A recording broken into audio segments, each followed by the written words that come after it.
The story begins on a battlefield, where we see the estate of a noble family in ruins.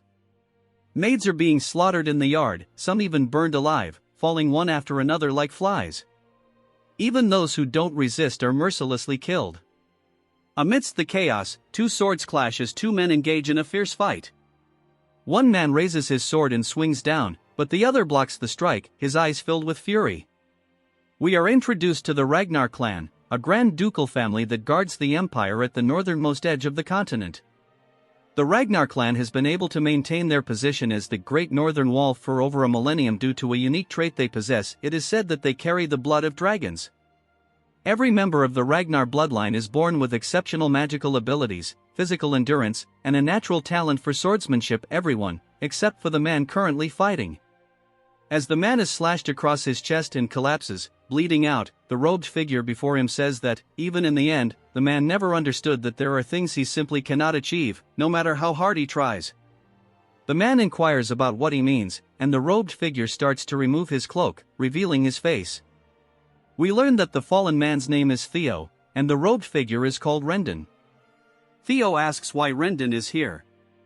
Rendon smirks and replies that watching Theo train tirelessly every day despite his lack of talent was a pitiful sight, especially when hard work alone would never get him anywhere. He laughs, mocking Theo, saying that the nickname Imbecile of Ragnar suits him perfectly. He adds that Theo should have hidden away, calling him a talentless fool. Theo, gritting his teeth, accuses Rendon of approaching him under the guise of becoming his sword instructor and teaching him useless sword techniques, only to betray him and sell out the Rose Palace to their enemies. Theo barely gets the words out before Rendon slices off his arm, leaving him screaming in agony. Rendon sighs, asking why Theo is blaming him. He grabs Theo by the head and tells him that this all happened because of him. Rendon forces Theo to look at the carnage, the burning Rose Palace, the slaughter of his household members, even his mother being dragged lifeless before him. Rendon coldly informs him that all of this happened because he is the imbecile of the Ragnar clan. In the Ragnar clan, where strength is everything, it's only natural for the weakest to suffer such a fate. Theo, devastated, calls out to Rendon as he grabs his blade with his remaining hand, screaming in a desperate charge. But before he can land a blow, another sword pierces his chest, sending him to the ground. The man who threw the blade tells Rendon to finish it already. Rendon apologizes, saying he was just reminiscing and is almost done. As Theo lies dying, he wonders if this is truly the end. He couldn't accomplish anything in life, and now he watches everything burn. He laments that perhaps, if he had possessed talent, things could have been different. With his final breath, he is consumed by the flames, and just as he dies, a status window appears before him, informing him that his trait Ragnar's talent has activated, returning him to the regression point. Theo opens his eyes, now staring at a wooden sword. It's Rendon, once again, offering to end the lesson for the day. Theo is shocked and confused, wondering what's happening. Rendon remarks that Theo seems distracted today. Theo, bewildered, believes he must be having flashbacks of his life since he just died. He can't believe he's seeing Rendon's face again in size, thinking that death is cruel even in its final moments. Suddenly, a status window appears before him again, with a tutorial quest instructing him to punch Rendon. Theo is confused, looking at the window and then at Rendon, wondering if he's hallucinating. He doesn't think Rendon can see the window. Rendon asks if something is wrong, and Theo, still confused, drops his sword, thinking that perhaps this is some sort of divine gift, a chance to vent his frustrations before he passes on. Deciding to go with it, he rears back and punches Rendon directly in the face. However, Rendon doesn't even flinch, and Theo is surprised at how weak his punch felt, commenting on how realistic the dream is. Frustrated, Theo swings his sword, knocking Rendon back. Rendon sighs, understanding Theo's frustration, remarking that with the awakening ceremony approaching, it must be difficult to see no progress despite all his hard work. Theo is startled to hear about the awakening ceremony but stays silent as Rendon lectures him on controlling his emotions. Rendon says that as a member of the Ragnar clan, Theo should rely on his sword, not his fists. With that, Rendon walks away, leaving Theo dumbfounded. The other trainees mock him, laughing at how the talentless Theo dared to strike his master. They question how someone so incompetent, even for an illegitimate child, could be a member of the Ragnar clan. Theo grasps a handful of sand from the ground, trying to make sense of his situation. The pain he feels is too vivid, too real. That's when it hits him, this isn't a flashback. Everything around him is real. A chill runs down his spine as he realizes that the awakening ceremony is still 10 years away, meaning he has returned to his 17-year-old self. He wonders how this could be possible. Once again, the status window appears, congratulating him for completing the tutorial quest and informing him that Ragnar's talent has activated. The window asks if he would like to receive his reward now. Hesitating for a moment, Theo raises his hand and selects yes. Immediately, he feels a strange sensation in his chest, as if he is being blessed with the talent of his ancestors. The window informs him that he has now received his reward, and all his stats will increase at an incredible rate. Theo, overwhelmed by the bright light from the activation of his reward, wonders what is happening. The window reveals that a new quest has started. The scene shifts to the Rose Palace, still standing in all its glory. A figure puts down a teacup, commenting on the situation. We see Rendon speaking to someone, mentioning that it's rare to see someone so talentless. Rendon, whose full name is Rendon Harvey, explains that this is why he is here, to be a true teacher. He vows to train Theo for the upcoming awakening ceremony, with only 5 months remaining. The woman he is speaking to is none other than Theo's mother, Cecilia, the lady of the Rose Palace. She hands Rendon a bag of money, requesting that he give Theo more attention. Rendon assures her that he will teach Theo day and night, though inwardly, he laughs, knowing that he has no intention of doing so. The story continues as Rendon muses over Theo's lack of talent. He scornfully remarks that both Theo and his mother are doomed to failure, calling her a concubine and implying that, like mother, like son, there is no future for their bloodline. Rendon sneers at the money he's received, thinking it's exceptional pay for betraying Theo. After all, he now holds the prestigious title of tutor to the Ragnar clan's direct line, and for feeding information about Theo and stunting his growth, someone has guaranteed Rendon's own future. In his eyes, Theo, the imbecile of Ragnar, is nothing more than a stepping stone to his own success. As Rendon contemplates his windfall, he suddenly notices Theo sprinting down the hallway, not even sparing him a glance. Annoyed, Rendon clicks his tongue and shouts after Theo, calling him a loser. But Theo is too focused, his heart racing with excitement as he rushes toward his mother. Bursting into her room, he throws his arms around her and calls out her name. Surprised, Cecilia asks if he's tired from his training but is taken aback by the sudden embrace. Theo, overwhelmed with emotion, begins to cry, realizing that he's truly back, 10 years in the past.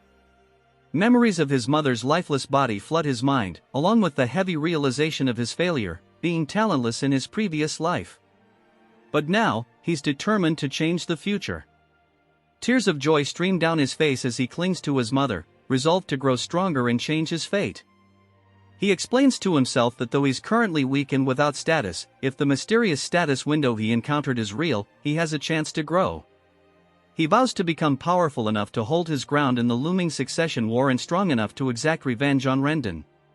The next quest from the status window appears: train his body to the limit. He starts at 0%. That night, Theo is seen running furiously through the training grounds, determined to get stronger.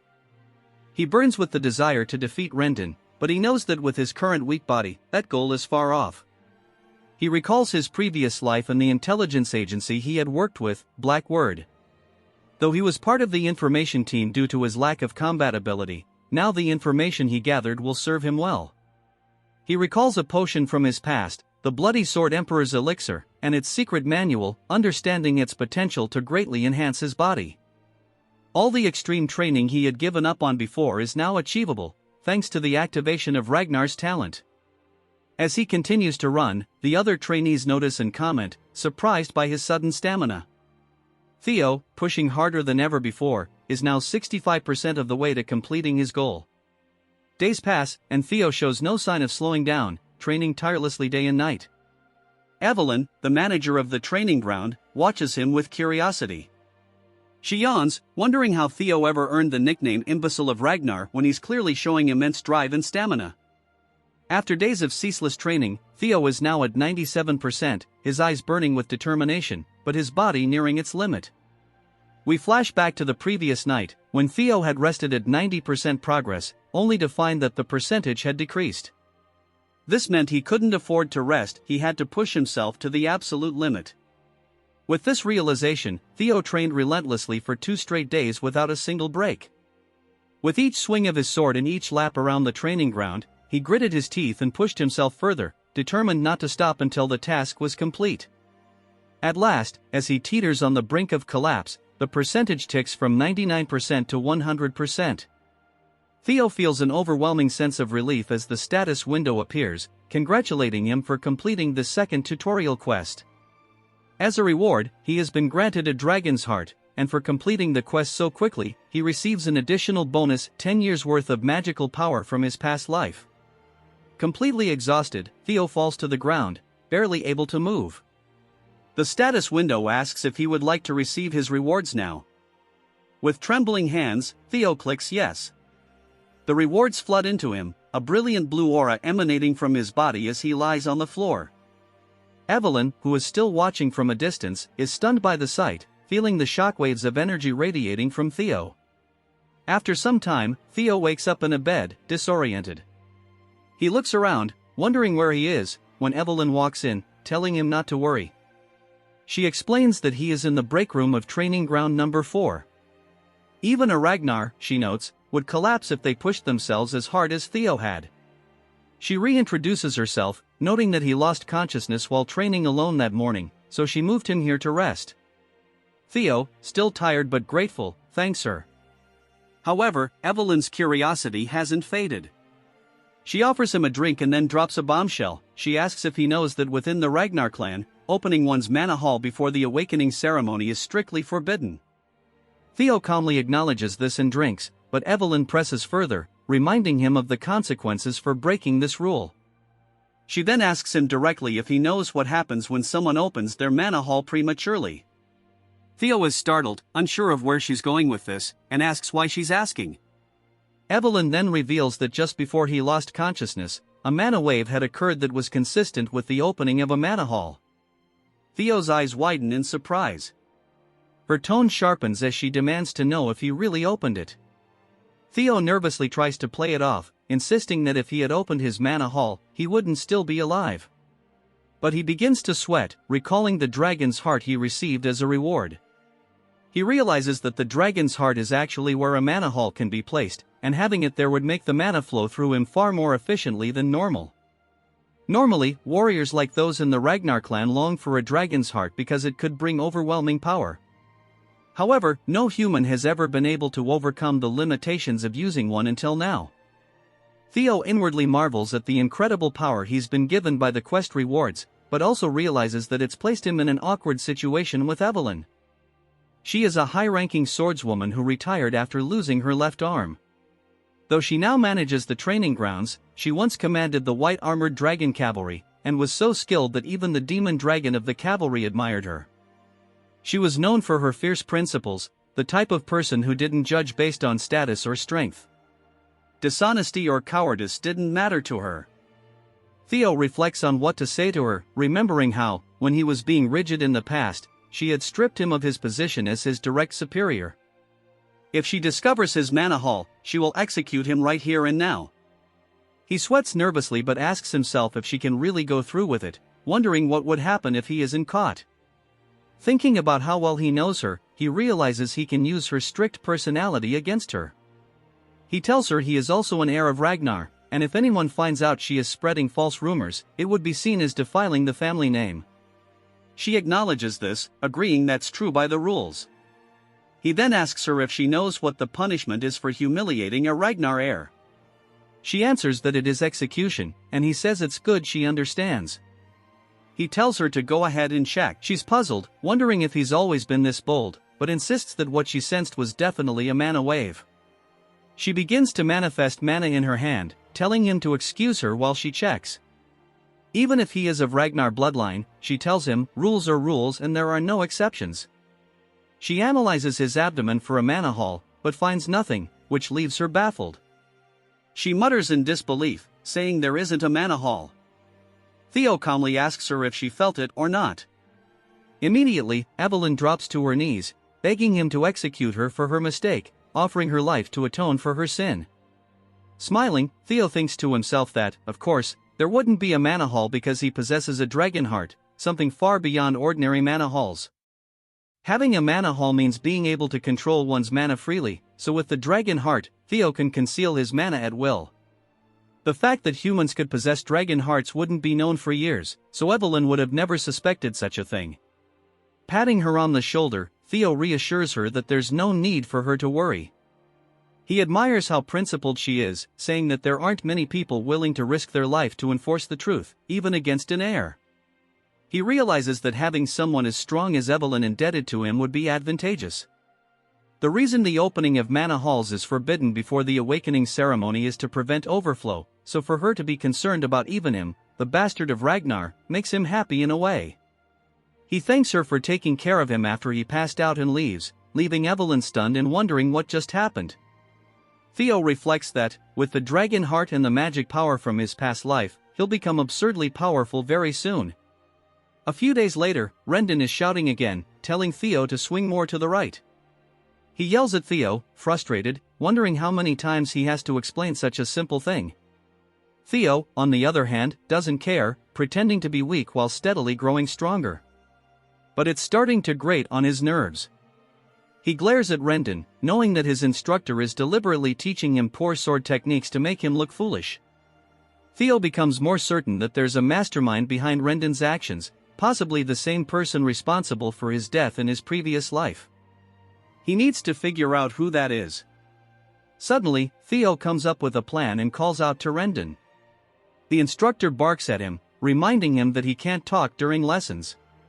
But Theo dismisses this, saying he can't listen to such trash anymore, snapping his training sword in half and demanding to know how someone with such third-rate skills could have become a mid-rank swordsman.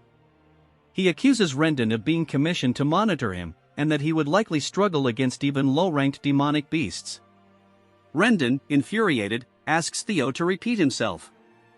Theo walks forward, mocking him, saying his skills are trash and that he'll force him to resign as his instructor. Rendon, growing even angrier, realizes that if things go wrong for him, he'll have to contact the mastermind. The scene shifts to a place called the Chameleon Palace, where a man bursts into a room, calling out to someone named Axion, asking if he's heard that the bastard of Ragnar is going to duel his master next week. Axion sits, drink in hand, as the man continues talking, suggesting that Theo might be left half-crippled after the duel. Without warning, Axion throws his glass, headshotting the man with pinpoint accuracy and knocking him out. Axion, known as the Dark Tiger of the Four Hounds of the North, tells him that it doesn't matter if some bastard becomes crippled. Beside him is Remington Narrow, the Silver Lion of the same group, though he remains silent. Another man enters the room, saying it should matter because if they let their guard down, things could go wrong. This man is Ed Troyvon, one of the 9 dragons and also known as the Sky Dragon. Axion dismisses his uncle's concerns, arguing that they only need to worry about people with talent. Ed warns that even the smallest spark can ignite a blaze with Ragnar, but Axion is unfazed, confident that their instructor will handle the situation. 1 week later, back at the training grounds, the duel between Theo and Rendon is about to begin.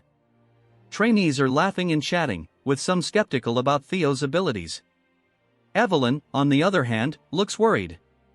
Theo raises his blade, thinking to himself that things have escalated far beyond his original plan. He only intended to humiliate Rendon and get him fired, but now the duel has drawn a large crowd. The cheers echo around him, but he calms himself, determined to get his revenge on Rendon. He doesn't care about any of that. If his employer says he's fired, then that's that. Given his past life, Theo feels an intense urge to beat him to death right there and then, but he knows he's not confident in his skills yet. First, he decides to distance himself from Rendon and gather more information about him. Rendon quickly realizes this is bad news. If Theo gets fired like this, his mission will end in failure. Desperate, he pleads with Theo, telling him that this goes against the rules and that he might end up facing the tribunal. Just then, the status window appears before Theo, informing him of the tutorial quest. Evelyn, thinking quickly, says she has an idea. They should resolve this the Ragnar way. She smiles knowingly. Theo asks if she means by the rule of the strong, and she nods, saying exactly that. They should settle this with a sword match, and there would be no need for Rendon to go to the tribunal. The victors shall be final. Rendon laughs, thinking it's a fantastic idea, fully believing this is going to work in his favor. Evelyn suggests that the match take place a week from now. Theo, taken aback, hesitates, but Evelyn laughs and asks if that timeline is alright with him. Theo responds confidently, though internally he knows it's far from ideal. He cannot beat Rendon yet. The scene shifts to 1 week later.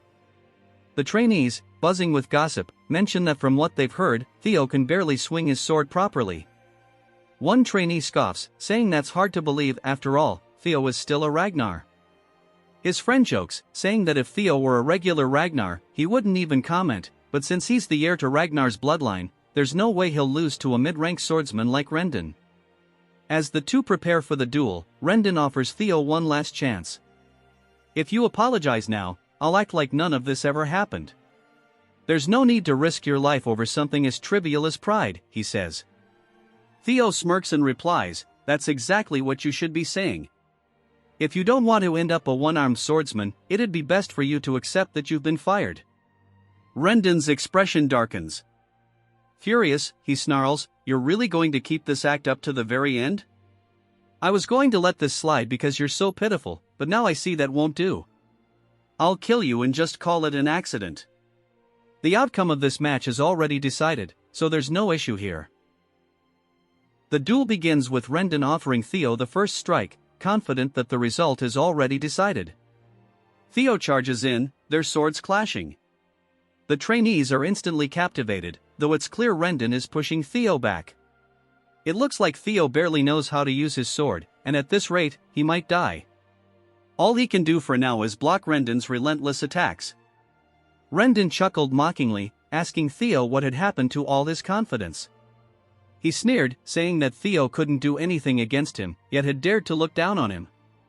This outcome was obvious, he added. Theo wasn't even a low-ranked swordsman, merely an apprentice. While his skills had recently shown some strange improvement, it wasn't nearly enough. If Theo were at least at the level of one of the 4 Hounds of the North, that would be a different story, but there was no way that imbecile of Ragnar could defeat him.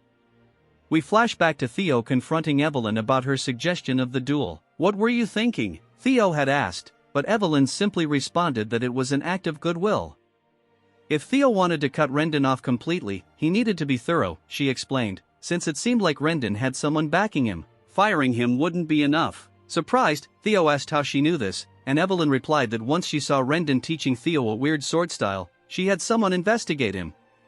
After all, the way he was teaching looked awkward and excessive, so she wondered where such a lousy instructor had come from.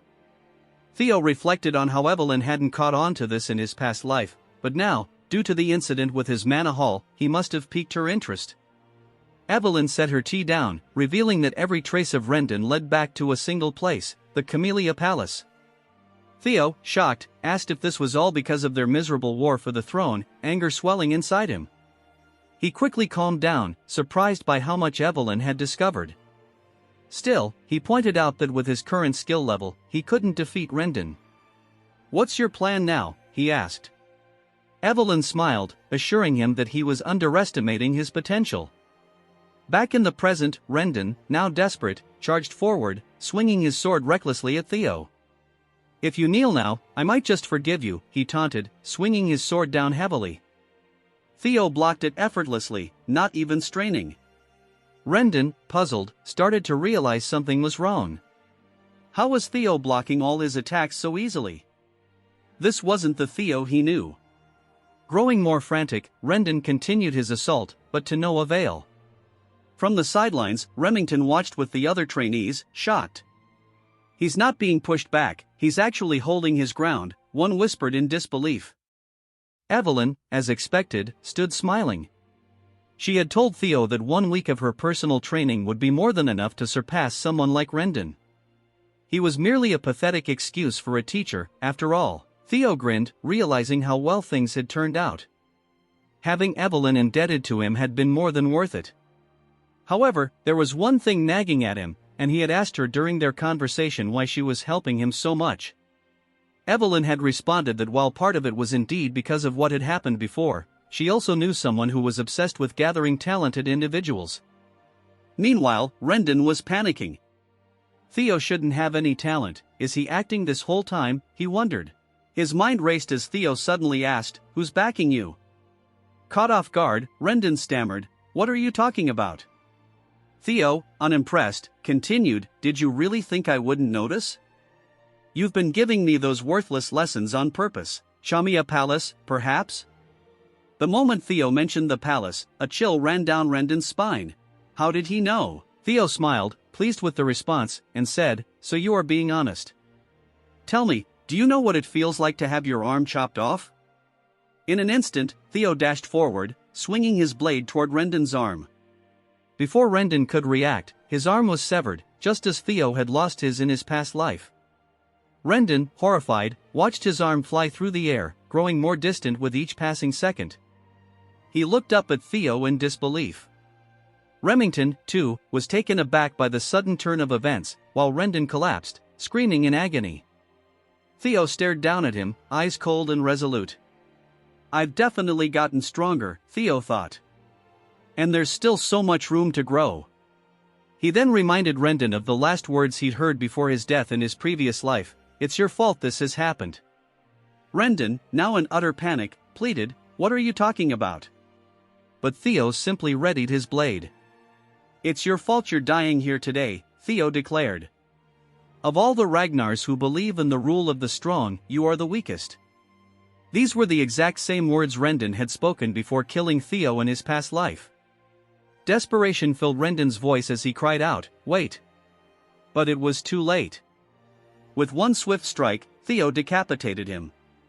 Rendon's final sight was his own body, now separated from his head. With that, Theo completed his third tutorial quest. The trainees looked on, dumbfounded, unable to believe that Theo, an apprentice swordsman, had defeated a mid-tier opponent like Rendon. They murmured amongst themselves, how did he do that? Theo, however, simply looked down at Rendon's corpse with disdain. So weak, he muttered, disgusted that he had suffered at this man's hands in his previous life. But now, things were different. The system window popped up, notifying him that, in addition to completing the quest, he had earned an extra reward, a new ability called Observation. Theo also regained a year's worth of magic power. Confused yet intrigued, Theo wondered what Observation was. Suddenly, a figure descended from the sky, landing directly behind Theo with an explosion of aura that shattered the ground. Theo turned to see none other than Julius Ragnar, the demon dragon and commander of the white-armored dragon cavalry. Julius's overwhelming aura filled the air. How long has he been watching? Theo wondered, his heart pounding. Even Evelyn, usually calm, was annoyed by her former superior's dramatic entrance. Does he really have to destroy the floor every time? She muttered to herself. Julius approached, eyes glowing red. Theo braced himself for the worst, but Julius suddenly burst into laughter, slapping Theo on the back. That was exciting, Julius boomed. He praised Theo for his talent, even adding that he had surpassed his master. While Theo was still processing everything, Julius put his hand on his shoulder. Join the white-armored dragon cavalry, he said, leaving Theo completely stunned. Evelyn, on the other hand, had seen this coming. The trainees couldn't believe it either. There's no way, the imbecile of Ragnar got scouted by the white-armored dragon cavalry, they whispered in disbelief. No matter how well he fought, that's just not possible. Remington then speaks up, addressing one of the trainees. He asks if there's ever been a case where an apprentice swordsman, who hasn't even gone through the awakening ceremony, has been scouted. The trainee responds that he hasn't heard of such a case. Remington confirms, saying it's because it's impossible to accurately measure someone's potential while their mana hall is still sealed. Even if their swordsmanship is exceptional, their magical ability might be lacking.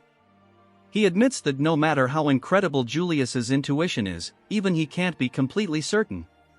But for some reason, it seems Julius sees something in Theo that they don't. Remington wonders what kind of potential Julius saw in Theo and even muses if the commander might take an interest in him as well. Theo, however, firmly declines the offer, his expression stern. Julius is stunned, speechless, as is Remington. Evelyn drops her cigarette in disbelief. The entire arena is met with dead silence. Later on, rumors begin circulating among the trainees. Some speculate that Theo refused Julius's offer because he thought his own skills weren't yet worthy. After all, it's not every day one sees a humble Ragnar. The gossip spreads quickly. At Chamia Palace, a woman remarks on how complicated things have gotten, expressing disbelief that Rendon was killed. This woman is revealed to be Emil Ragnar, the lady of Chamia Palace. Ed, her brother, reassures her, reminding her that they didn't assign Rendon because of his exceptional skills. Emil brushes off Rendon's death, stating it's of little concern to them. She explains that Julius, the demon dragon, personally reached out to Theo, and what's more, it seems Evelyn was behind it. This means they can't interfere by assigning Theo a new master. If Theo starts gaining too much attention, it will only become harder for them to gain control over the Rose Palace. Asks Emil why she's so concerned about Theo standing out, suggesting that the clan head won't take much interest in him anyway, so their plans should proceed as normal. Emil reminds him that their best shot at taking control of the Rose Palace without offending the clan leader is to keep Theo weak and powerless. Axion agrees, saying that Theo is still powerless. He questions how much someone like Theo could have changed. Evelyn and Julius, after all, have always had a soft spot for underdogs. Ed, however, isn't convinced, warning Axion that they should have told Rendon to be more careful.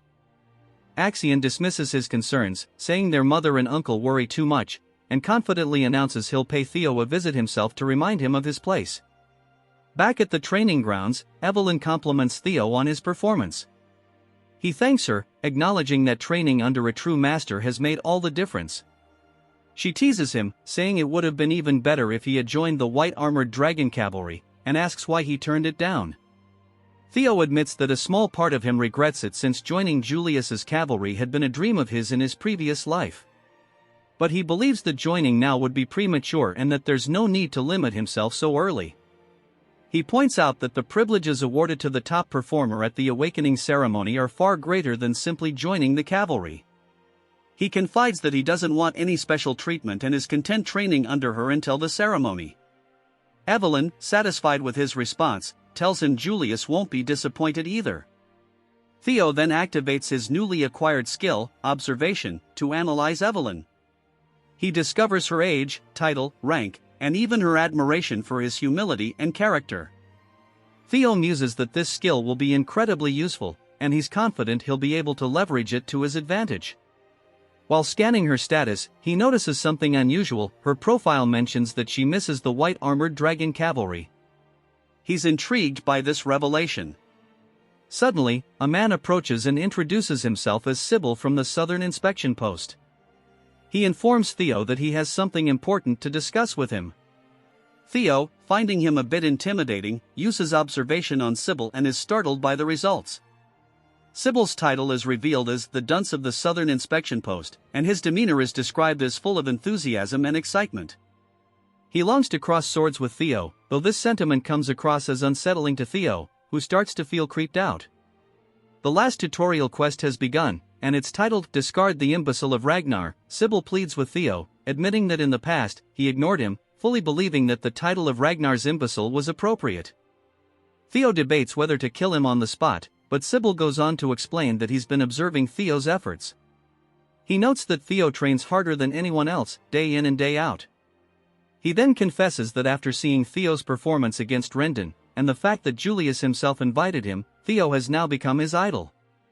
He shares that he was once on the verge of giving up after being labeled the idiot of the Southern Inspection Post, but Theo inspired him to keep going. He begs for the chance to spar with Theo. Theo, initially skeptical of Sybil's intentions, uses observation to verify his sincerity. He's surprised to find that Sybil's admiration is genuine. Reflecting on how people react to him, Theo realizes that after defeating Rendon and gaining Julius's attention, he expected people driven by jealousy to come and challenge him. Instead, he's finding that there are those who genuinely want to follow him. He concludes that perhaps the Ragnar family members still have some pride left after all.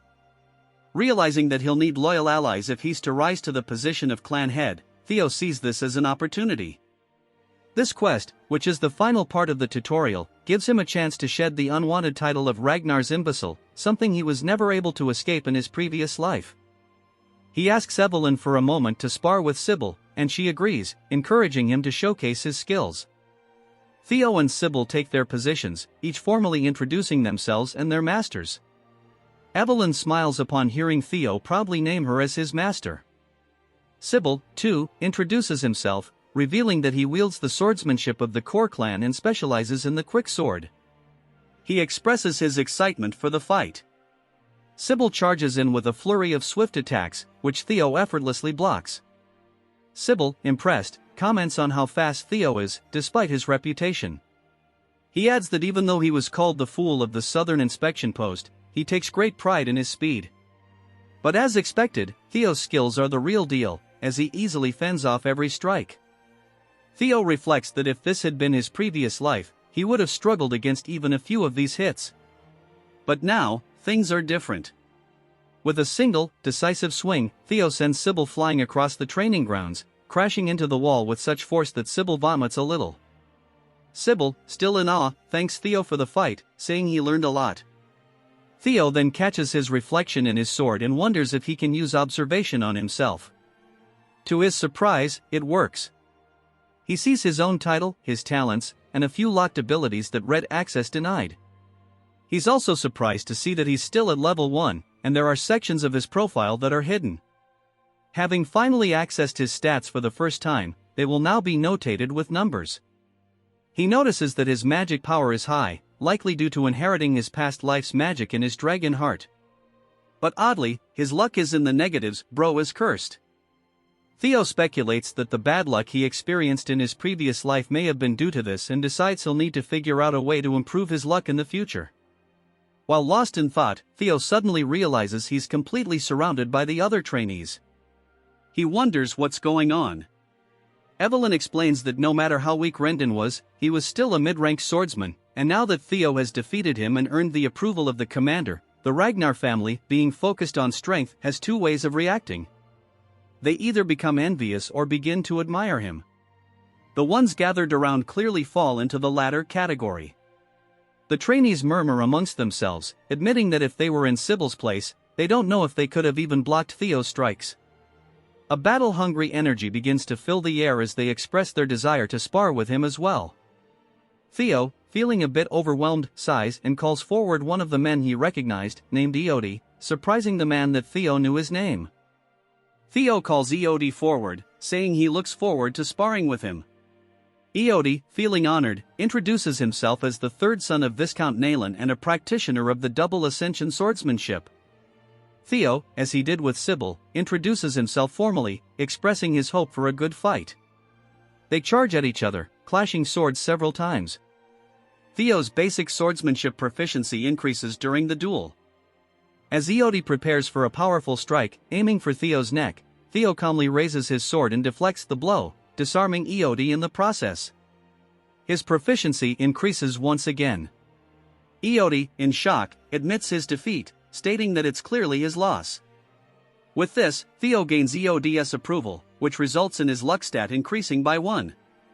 Theo realizes that his luck seems to be tied to his growing reputation. He also gains experience points, strengthening his resolve to continue challenging others.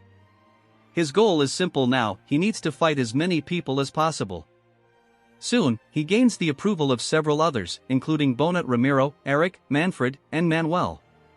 Though there are too many names to mention individually, each duel raises his luck further. After fighting continuously, Theo becomes visibly tired, but he remains eager. Looking at his quest progress, he notices that despite the many fights, his completion percentage has only increased by 1. He speculates that perhaps all of his opponents already respected him, and to make greater progress, he needs to face stronger foes or situations where many doubt him. Suddenly, Remington approaches and remarks that Theo looks exhausted, asking if he'll be alright. Theo responds that he'll rest when necessary, but not yet. To his surprise, Remington steps forward and requests a spar with him, revealing his identity as the Silver Lion.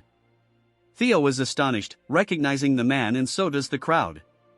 Remington is one of the famed Four Hounds of the North, a title reserved for the strongest of the Ragnar clan's awakening generation. Remington formally introduces himself, saying he's come to test the swordsmanship of his fellow Ragnar before the awakening ceremony. He expresses gratitude for this opportunity and reveals his talents: sword genius, keen senses, and extreme hard worker.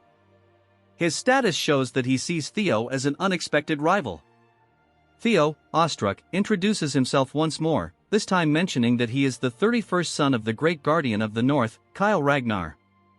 He humbly states it's an honor to duel someone as respected as Remington. They begin their duel, their swords colliding and sending sparks flying. Theo's quest progress increases by one as the battle intensifies. Their swords grind against each other, and then suddenly, pieces of Theo's sword shatter, flying through the air. Remington stands confidently, having broken Theo's blade. The crowd is stunned, while Evelyn watches with a knowing expression.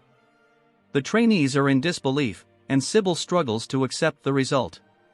Despite breaking Theo's sword, Remington unexpectedly admits defeat, saying it's his loss.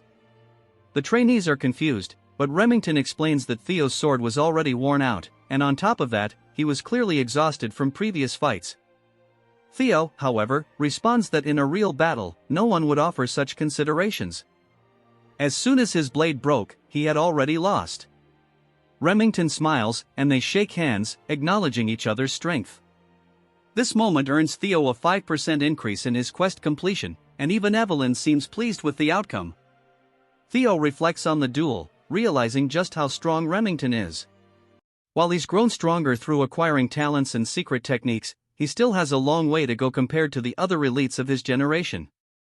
Despite the duel being cut short, he gains a lot from it, including a significant increase in his luck and reputation. Remington then reveals that he didn't come just for a duel. He formally invites Theo to join the Scaled Dragon Society, an exclusive group that only those selected can join. Sybil, overhearing, is astonished and explains that the society is prestigious. Theo is curious about Remington's true motives but sees this as an opportunity. The society, led by Action, is filled with individuals who look down on him. It's the perfect environment for Theo to progress his quest and gather intelligence on Action. Without hesitation, Theo accepts the invitation, thinking it will also provide useful reconnaissance at the Camellia Palace. Later, at the Rose Palace, Cecilia bursts into Theo's room, overjoyed by the news of his invitation to the Scaled Dragon Society. She informs him that, since Action and other influential figures will be present, everything about him, from his attire to his behavior, will be scrutinized. She takes his measurements, preparing him for the event, reminding him that as a former actress, she can help him make a strong impression. Theo reflects on his past life, remembering how his mother had always carried guilt for him being labeled as the child of a concubine. The cold and harsh Ragnar clan had been unforgiving to them both. He realizes how difficult it must have been for her, having a son who never quite met expectations. His mother, resting her head on his chest, assures him she believes in him. She knows he can succeed, and he smiles, comforted by her unwavering faith. Hugging her tightly, Theo vows that every step he takes forward will be for both of them. He's determined now more than ever he's going to crush the Scaled Dragon Society. The scene jumps to the night of the banquet for the Scaled Dragon Society. Remington is standing outside a carriage, waiting, when he's surprised by the sight of Theo slowly approaching. Theo is decked out in sharp attire, and he gives Remington a confident smile. Remington, astonished, asks if it's really Theo, remarking that he looks like an entirely different person. They both chuckle, and Remington gestures for Theo to head inside. Theo admits that Remington has a point. Not only has he grown taller, but his body is also more developed after 2 weeks of intense training. During that time, Remington visited him daily, and they've grown close. Theo has also amassed quite a few followers, though he notes that most of them look like the same guy with slightly different haircuts. Evelyn, observing the situation, sighs and mutters that she only intended to train Theo for a short while, but it has turned into a much bigger ordeal than she expected. Theo reflects on the past 2 weeks and sighs, admitting it was exhausting. As they approach the venue, Remington comments that he heard this is Theo's first formal banquet, and Theo confirms it. Remington reassures him, telling him not to be nervous, he'll do well. But there's one thing Theo should know. Curious, Theo asks what it is. Remington explains that his friend, Action, can be quite mischievous, and it was actually Action who extended the invitation, wanting to meet Theo personally. Remington hopes Theo won't judge him too harshly, as Action is the one who organized the banquet. Theo realizes that it wasn't Remington who invited him but Action instead. He muses that things are going almost too smoothly and tells Remington that he's looking forward to it. At least now he knows that when he arrives, he'll likely face some hostility, which works to his advantage. Meanwhile, Action, who is already at the banquet, thinks about the imbecile of Ragnar coming to meet him, excited to have a new toy to play with. As the carriage pulls into town and comes to a stop, Remington informs Theo that they've arrived. Stepping out of the carriage, Theo immediately spots the Camellia Palace, a place deeply tied to the trauma of his past life, as they were the ones who interfered with his growth and ultimately consumed him, his mother, and the entirety of the Rose Palace. Remington asks if Theo is ready to enter, and Theo replies that he is. Remington then shares the news that Action will personally come out to greet him, and they should find him near the entrance. As they approach, Theo begins tuning out Remington's words, realizing that Action is likely trying to put him in his place. But he didn't come here without a plan. Action will soon realize that Theo is no longer the same as before. Theo's attention shifts when he notices a blue light shining from one of the windows, the same light that signals a quest, making him wonder if a new quest awaits inside the palace. While Theo is distracted, something suddenly explodes near him, releasing a white powder into the air. Remington shouts Theo's name and rushes to him, but Theo reassures him that he's fine.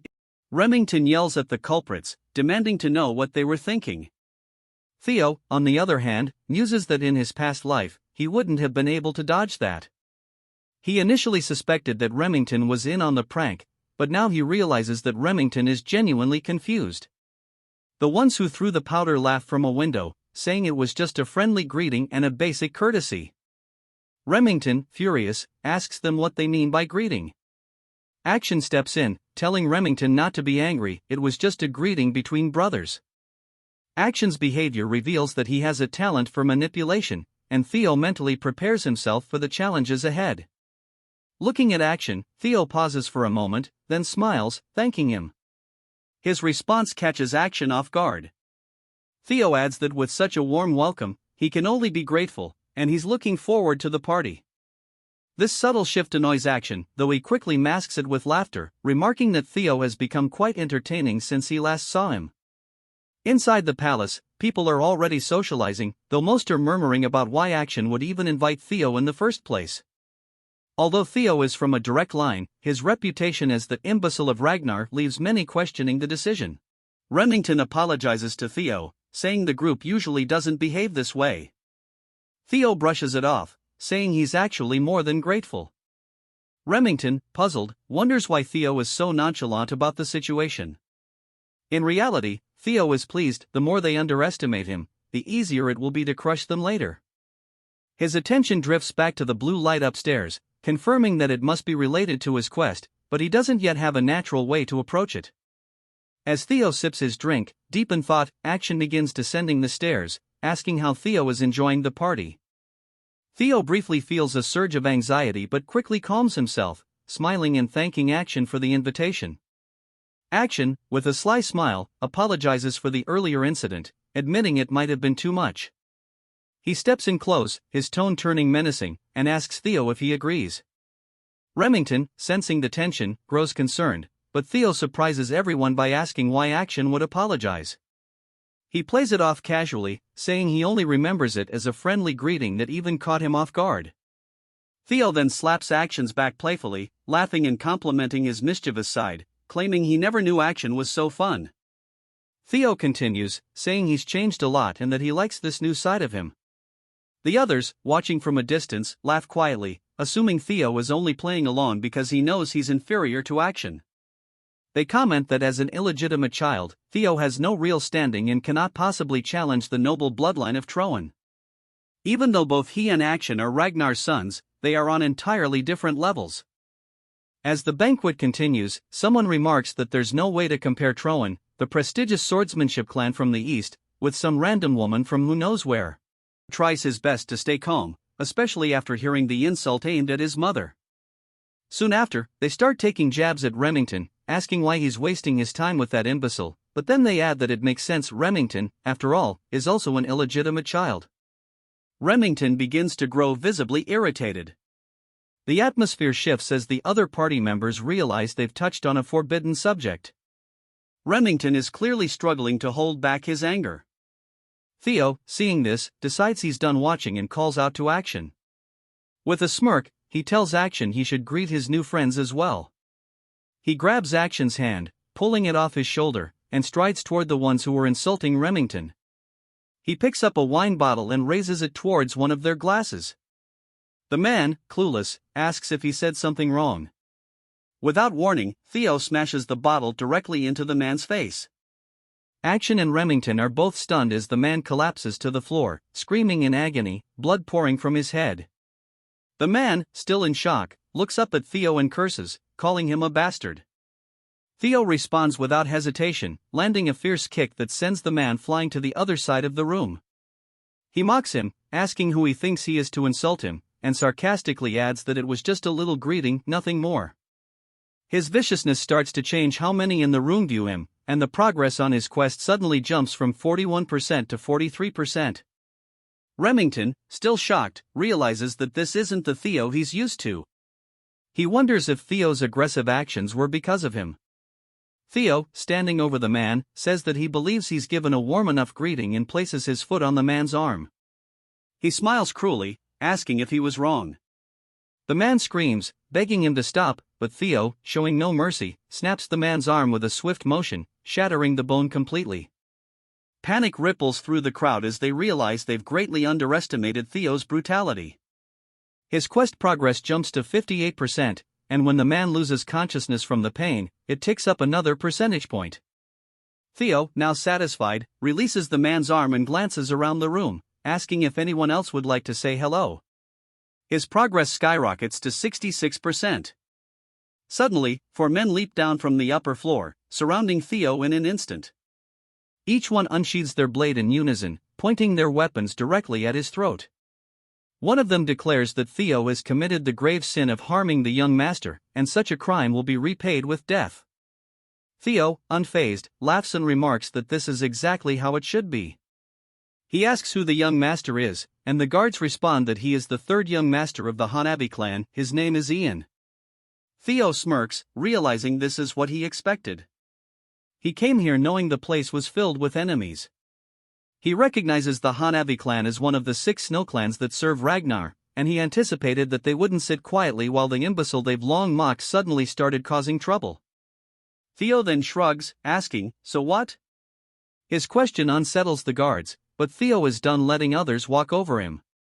He questions whether the dogs of one of Ragnar's bannerman clans dare to demand his death and asks if they can truly take responsibility for their words.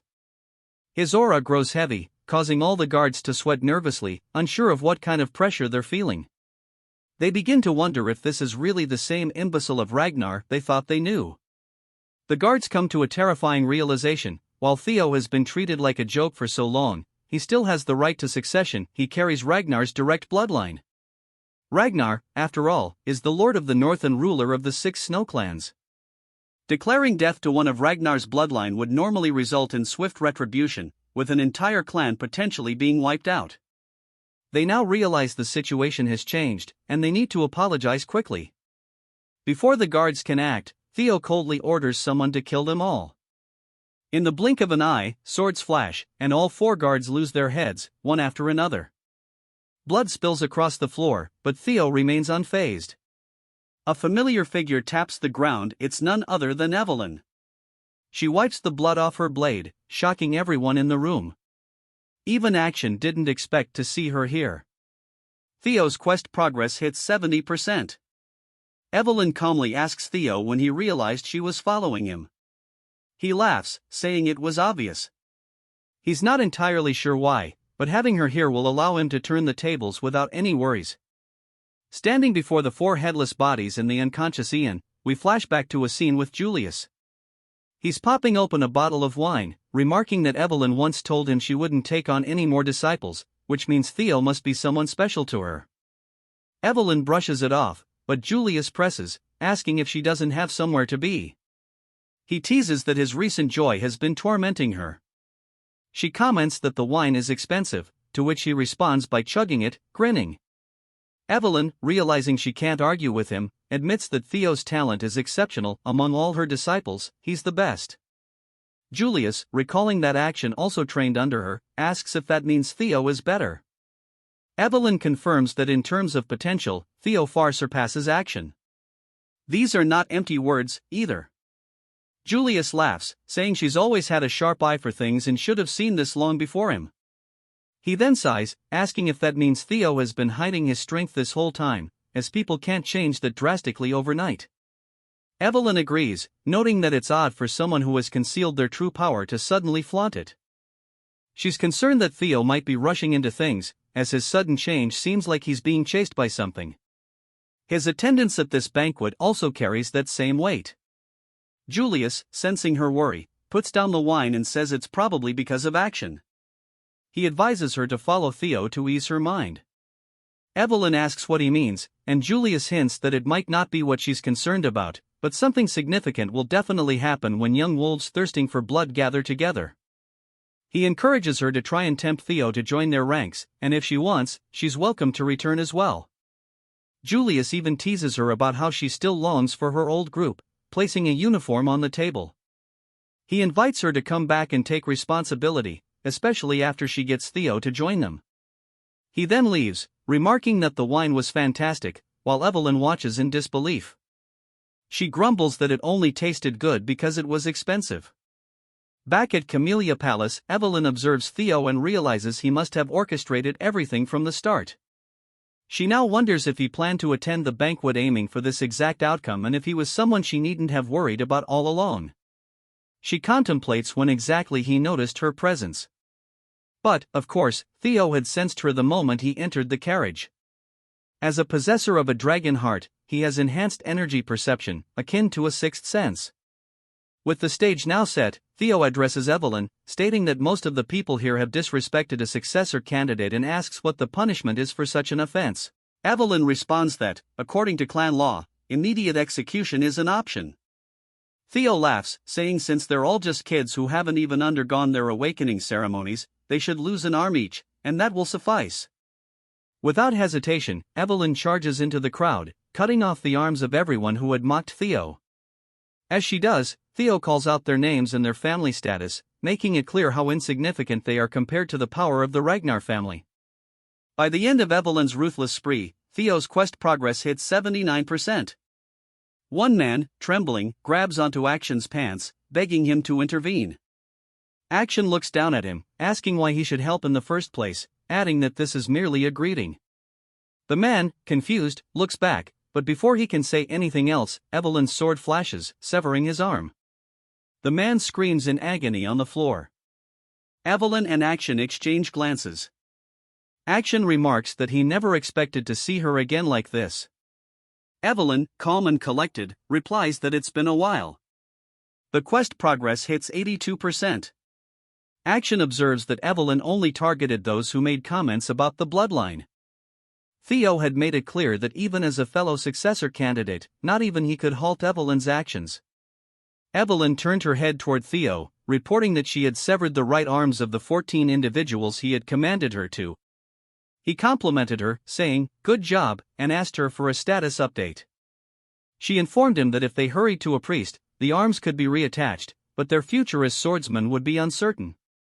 Theo nodded, stating that was sufficient. Remington, concerned, asked Theo if he was all right. Action, observing how close both Evelyn and Remington were to Theo, realized that Theo had truly changed. He was no longer burdened by the title of imbecile. A chuckle escaped Action, but it quickly turned into seething anger, and he expressed his desire to crush Theo even more now. Theo, unfazed, said it was time to leave, and both Evelyn and Remington followed him. As Theo walked past Action, he tapped his arm, smirking as he waved goodbye, saying he had fun. This final gesture was the last hurdle Theo had to overcome, and his escape from the title of imbecile was now complete. He told Action he'd see him later, and a notification appeared, declaring the completion of the tutorial quest. Action, enraged, screamed Theo's name as Theo relished the thought that his quest was finally over. However, he knew this was only the first step toward his true revenge. His rewards included an experience elixir, which would grant him 5 level ups as long as he remained under level 30, though there were likely more rewards yet to be revealed. As the sun set, back in the Camellia Palace, Emile was working on some papers. She was visibly shocked by something her attendant had just told her and demanded he repeat it.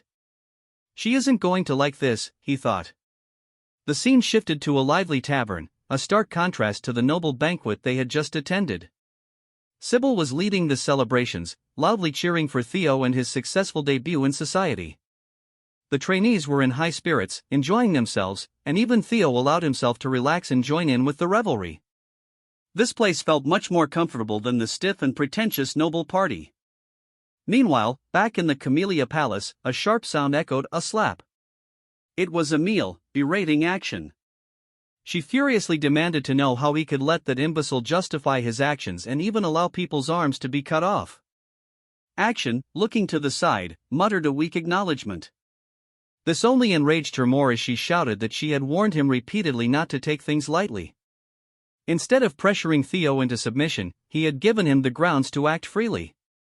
She reminded him that she had already warned him that if Theo stood out, it would make it much more difficult to take control of the Rose Palace.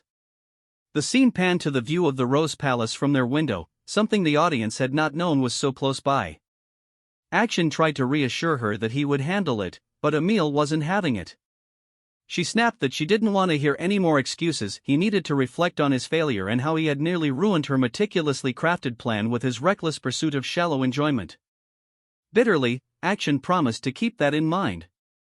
Emile, fanning herself to cool down, wondered aloud whom Action took after to be so impulsive. A voice from the shadows responded. It was Ed, who remarked that Action resembled her when she was younger. Emile shot him a withering glare, asking if that was supposed to be a joke. Ed, unfazed, advised her not to be too angry. He believed that this incident might not be as terrible as it seemed. Curious, she asked why. Ed explained that since the Rose Palace had once been part of the clan head's harem, it had been difficult to claim ownership over it. Though it had fallen out of favor and had become a gathering place for third-rate individuals, it still held the backing of the clan head. To take it over, they needed justification, and Theo's actions at the banquet had provided just that. Ed continued, explaining that Theo was slowly becoming the representative of the Rose Palace, and using the incident where he cut off the arms of several people, they could now move forward with legal proceedings to suppress him. Emile closed her fan, her mood shifting instantly, and asked Ed how long it would take to set their plan into motion. Ed chuckled, informing her that the preparations were already complete, and by tomorrow morning, she would receive some delightful news. He even prepared an aromatic candle from the volcanic region of Akron for her to enjoy a relaxing bath before bed. Their closeness was unsettling, almost inappropriate for siblings, as Emile wrapped her arms around Ed, praising him as always and saying that this was why she adored him so much. The atmosphere was eerily intimate. Back at the tavern, Remington expressed his surprise. He was still in disbelief over how much Theo had stood up for him. Theo, confused, asked what he was talking about, wondering if Remington had had too much to drink, even though he'd only been sipping orange juice. Remington clarified that he was talking about the banquet. While Remington had been willing to endure the insults aimed at himself, the moment they insulted Theo's friend, Theo had immediately acted without hesitation. Remington admitted he had done nothing to defend himself and found it embarrassing. Looking at Theo, Remington realized how extraordinary he truly was. Despite all the ridicule he had faced for being an untalented, illegitimate child, Theo had grown into a formidable person. Not only that, but even when confronted by enemies he stood little chance against, he had the courage and resolve to emerge victorious. Theo had gone up against the formidable Camellia Palace, a force that no one else dared to challenge, yet he wielded his sword without hesitation, all for the sake of defending a friend. Using his observational skills, Theo notices that Remington believes Theo's actions at the banquet were driven by how much he cares for him. Theo, however, tells him that he seems to be misunderstanding something. Remington, ignoring the comment, reveals that although his clan head had instructed him to build ties with Action, he's had a change of heart. He declares that, from now on, he wishes to follow Theo instead. The other trainees, witnessing this, get excited, shouting that it's only natural for the strong to recognize strength in others. Theo, still unconvinced, insists that Remington is misunderstanding things. At that moment, he hears Evelyn's voice in his mind, using telepathy to tell him to just let Remington be. Startled, Theo glances over at her and sees her smiling. She says it's not a bad misunderstanding, after all, and perhaps everyone just wants to get along with him. Theo sighs, surprised, and says he's really not anyone special. Reflecting for a moment, he considers that everything might be because of the message window he has. Whether it's his regression to the past, acquiring Ragnar's talents, or becoming stronger, he can't quite pin down what it is. At first, he thought it might be fragments of his regret, but the window is far too detailed for that. A vague sense of déjà vu nags at him, but he concludes that since it's been helping him, it doesn't matter. As the banquet wraps up, Theo notices his level has gone up.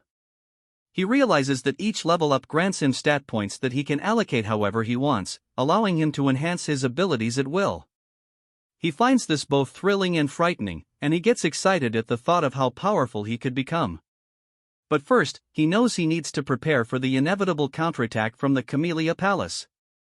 Turning to Remington, he gives him the nickname Remy and says, "Since you've mentioned it, maybe you can help me with something." Remington, eager, agrees and asks what Theo needs, before noting how Theo just called him Remy. Theo pulls out a piece of paper and tells him that the battle for the throne between him and Action is about to intensify. To prepare, he really wants Remy's help. Remington is taken aback by this, but Theo explains that in the future, Remington will become the head of the Narrow Clan, and their forces will grow strong enough to rival even the Ragnars.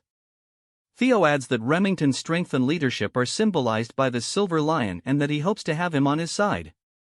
Theo then hands Remington an envelope, saying he really hopes Remy will take it.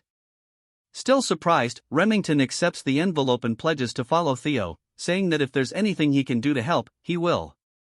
Theo laughs, thanking him, while Remington again points out how Theo called him Remy.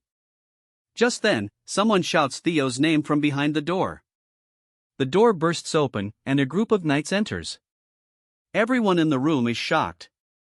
The knights, known as the Swords of the Law, essentially medieval knight cops, present Theo with a warrant for his arrest on charges of threat, assault, and intimidation. Evelyn, outraged, demands to know what nonsense this is, but Theo calmly tells her to relax. Walking over to the warrant, Theo notices the ink is still wet, indicating they were in a rush. Smirking, he tells the knights he's ready to go. They handcuff him and lead him out. Remington calls out to Theo, who turns around with a grin. Both Theo and Evelyn realize that this is likely part of Theo's larger plan. They exchange a knowing look, glancing at the envelope still in Remington's hand. At the banquet, she sighs, murmuring to herself, who would have thought that his invitation would lead to this? Despite her worries, she holds faith that Theo will get through it because that's the kind of resilient kid he is. Gazing out the window with hope, she quietly wishes for Theo's safe return. Meanwhile, Theo, now inside a carriage, is being escorted away by the night watch. Peering out the window, he comments to himself, "It's been a while since I've been here." As the view of the tribunal comes into sight, a grand, imposing structure, he mutters that his actions at the banquet won't result in mere imprisonment. He's certain this will lead to a trial. After all, bringing Ragnar's successor to the tribunal signals that they're questioning his worthiness as the next in line. Upon arrival, the knights order him to step out, and Theo realizes they likely want to crush him completely. A grin spreads across his face, though, as he thinks, "That's exactly what I'm hoping for." As they escort him in, one knight announces, "We've brought Theo," and a commanding voice from within instructs them to bring him forward. As the doors open, Theo thinks to himself, "If I'm going to reveal what I've prepared, it should be on a stage this grand." He steps into the chamber to find 4 figures seated above him in throne-like chairs, scrutinizing him from above. Theo feels a bead of sweat trickling down, noting, quite the impressive gathering. Among them, he recognizes Julius and Ed, as 4 of the 9 dragons who protect Ragnar are present. Reflecting on his past life, Theo acknowledges that he would have been so overwhelmed in this situation that he might not have been able to breathe. The scene introduces us to the Lady of the Plum Blossom Palace, Osa Ragnar, also known as the Sword Dragon. The Elder Dragon and Head Counselor, Wolfgang Ragnar, is there as well. Wolfgang calls out Theo's name, and Theo nods in response, saying it's been a while and that he didn't expect to encounter him here. Theo notes that Wolfgang highly values bloodlines and likely considers him an illegitimate half-blood, distasteful, something the man doesn't even try to conceal. Wolfgang cuts off any pleasantries, sternly stating that Theo is here to answer for his misdeeds. He recounts all the people who suffered and lost limbs, emphasizing that due to Theo's reckless actions, many now threaten to sever ties with the family. He questions if a bastard like Theo can bear the consequences of the damage he's inflicted, adding that he will hold Theo accountable for dragging Ragnar's honor through the mud. Unfazed, Theo replies exactly as Wolfgang has described, admitting he was far too reckless. Wolfgang sighs, but then Theo, with an intense gaze, adds that he should have gone further by severing heads, not merely limbs. Everyone in the chamber reacts with surprise as the atmosphere shifts, becoming sharp and tense. Theo continues, passionately asserting that the subjects of a lord are granted land and honor, and in return, they owe loyalty in their lives. That's the essence of chivalry. He bellows, "How dare they threaten their lord? Had I known they'd be this insolent, I would have beheaded them without hesitation. They must be punished if the principles of chivalry are to be restored. How could I sit by while Ragnar's 1,000-year-old honor is being trampled?" Wolfgang nearly rises from his seat in anger, but Julius chuckles, admiring Theo's boldness and muttering that a simple punishment won't suffice for this. Wolfgang, fuming, accuses Theo of mocking him with such sophistry. OSA speaks up, saying that while Theo's opinion may be controversial, he is theoretically correct. Wolfgang, startled, wonders why OSA seems to agree with Theo, but she goes on to explain that Ragnar, though strong, would never truly be great if it ignored the voices of its knights and vassals. To rule through tyranny alone is a surefire path to downfall.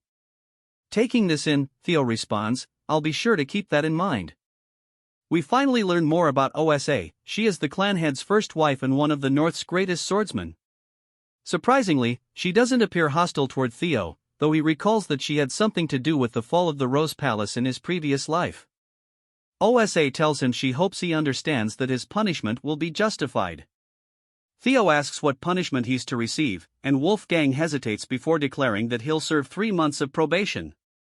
Theo objects, noting that the awakening ceremony is only 2 months away. Wolfgang snaps at him for talking back, but OSA reassures Theo, saying she considered the timing and has arranged for him to participate in next year's ceremony. It's also been decided that the 15 children Theo injured will join him in next year's event. Ed, seated nearby, remarks that, due to the demon dragon's interference, Theo's punishment ended up lighter than expected. We then see Ed conversing with others, explaining that while the lighter punishment isn't ideal, it serves his plan. With the awakening ceremony delayed, Theo will bear great dishonor within Ragnar, and as the Rose Palace's representative, this dishonor will give the Camellia Palace an opportunity to overtake them. Ed contemplates that if Theo tries to fight back, they could simply kill him, though he doubts Theo would be that foolish. But his thoughts are interrupted when Theo unexpectedly announces his intention to appeal. Shock ripples through the room at Theo's brazen decision, and Ed begins to laugh, covering his face with his hand, calling Theo an idiot and saying his arrogance knows no bounds. This, he notes, will make things even easier for him. Julius turns to Theo, asking if he understands what an appeal truly entails. Theo nods, responding that he's well aware this isn't a matter that can usually be resolved with just 3 months probation, something Julius likely helped to arrange as a mere slap on the wrist. In the proud and powerful Ragnar, appealing means war, and he has no intention of accepting a simple slap on the wrist. He adds that only the victor's voice is heard, and he expects to be rewarded, not punished. At this, a blue notification in Theo's status window appears, showing he's about to enter the main scenario, and we see OSA and Julius exchange surprised looks. The status window explains that by completing the scenario, Theo can uncover many secrets hidden in this world, wishing him success as the Successor's Path quest begins. Meanwhile, we jump to the Sarah Merchant Guild's branch, now engulfed in flames. Amongst the burning chaos, mercenaries lay slain on the ground, some cut to pieces. Remington observes the destruction, muttering, "So this is where they were hiding," just as young Lord Theo said.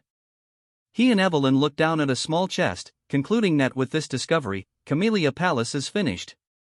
Back at the tribunal, a heavy silence lingers before Wolfgang finally speaks, asking Theo if he truly plans to turn a matter that could be settled with 3 months of probation into a full-fledged war. He accuses Theo of being arrogant beyond belief, questioning if he really thinks he can face the might of the 15 clans alone. Theo calmly replies that he will handle it, noting that in cases like this, where there's a vast imbalance of power, appeals are usually resolved through proxy battles.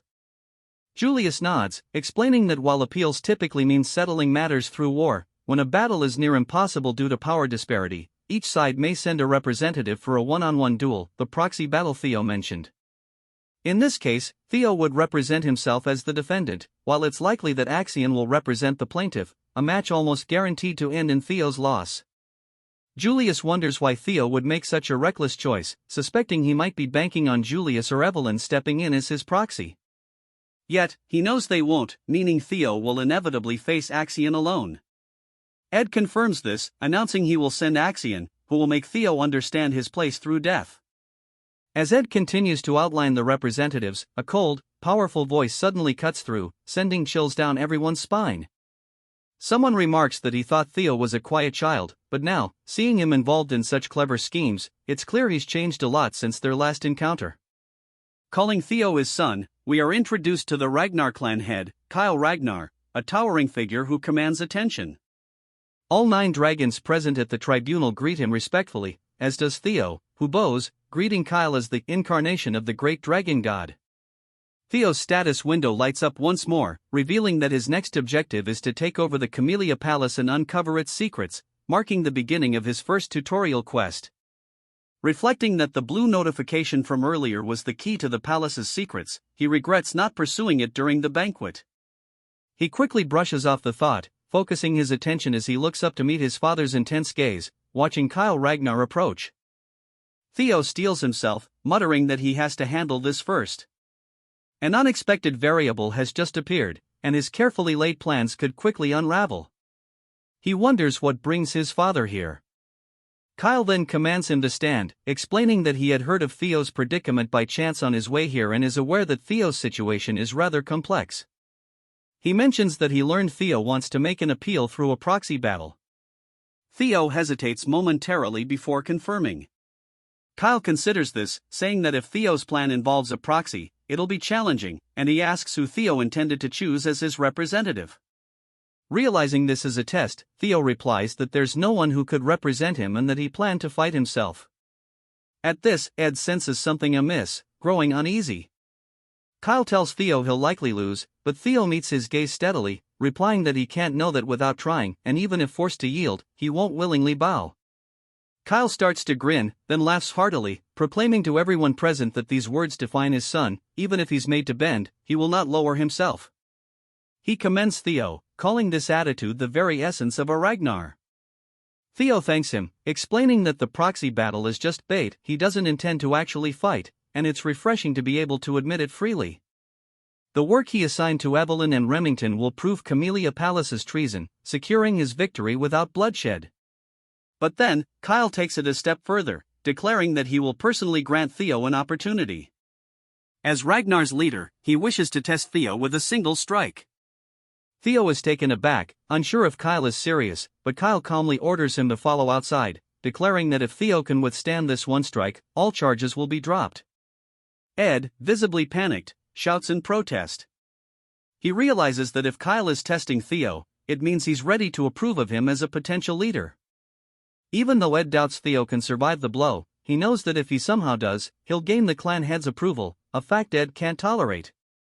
With a controlled tone, Ed objects, insisting that the tribunal should continue as planned. Kyle, unfazed, cuts him off coldly, telling Ed that any vassal brazen enough to speak out against the Ragnar bloodline should simply be dealt with. Ed bites his lip, grumbling that he understands. Kyle then turns his attention to Julius, who has been stifling laughter, asking if he has something to add, since he seems amused. Julius brushes it off, saying it's just been a while since Kyle has shown such keen interest. Kyle waves him off, calling it nonsense, and dismisses the small talk, turning back to Theo, asking if he intends to go through with the challenge.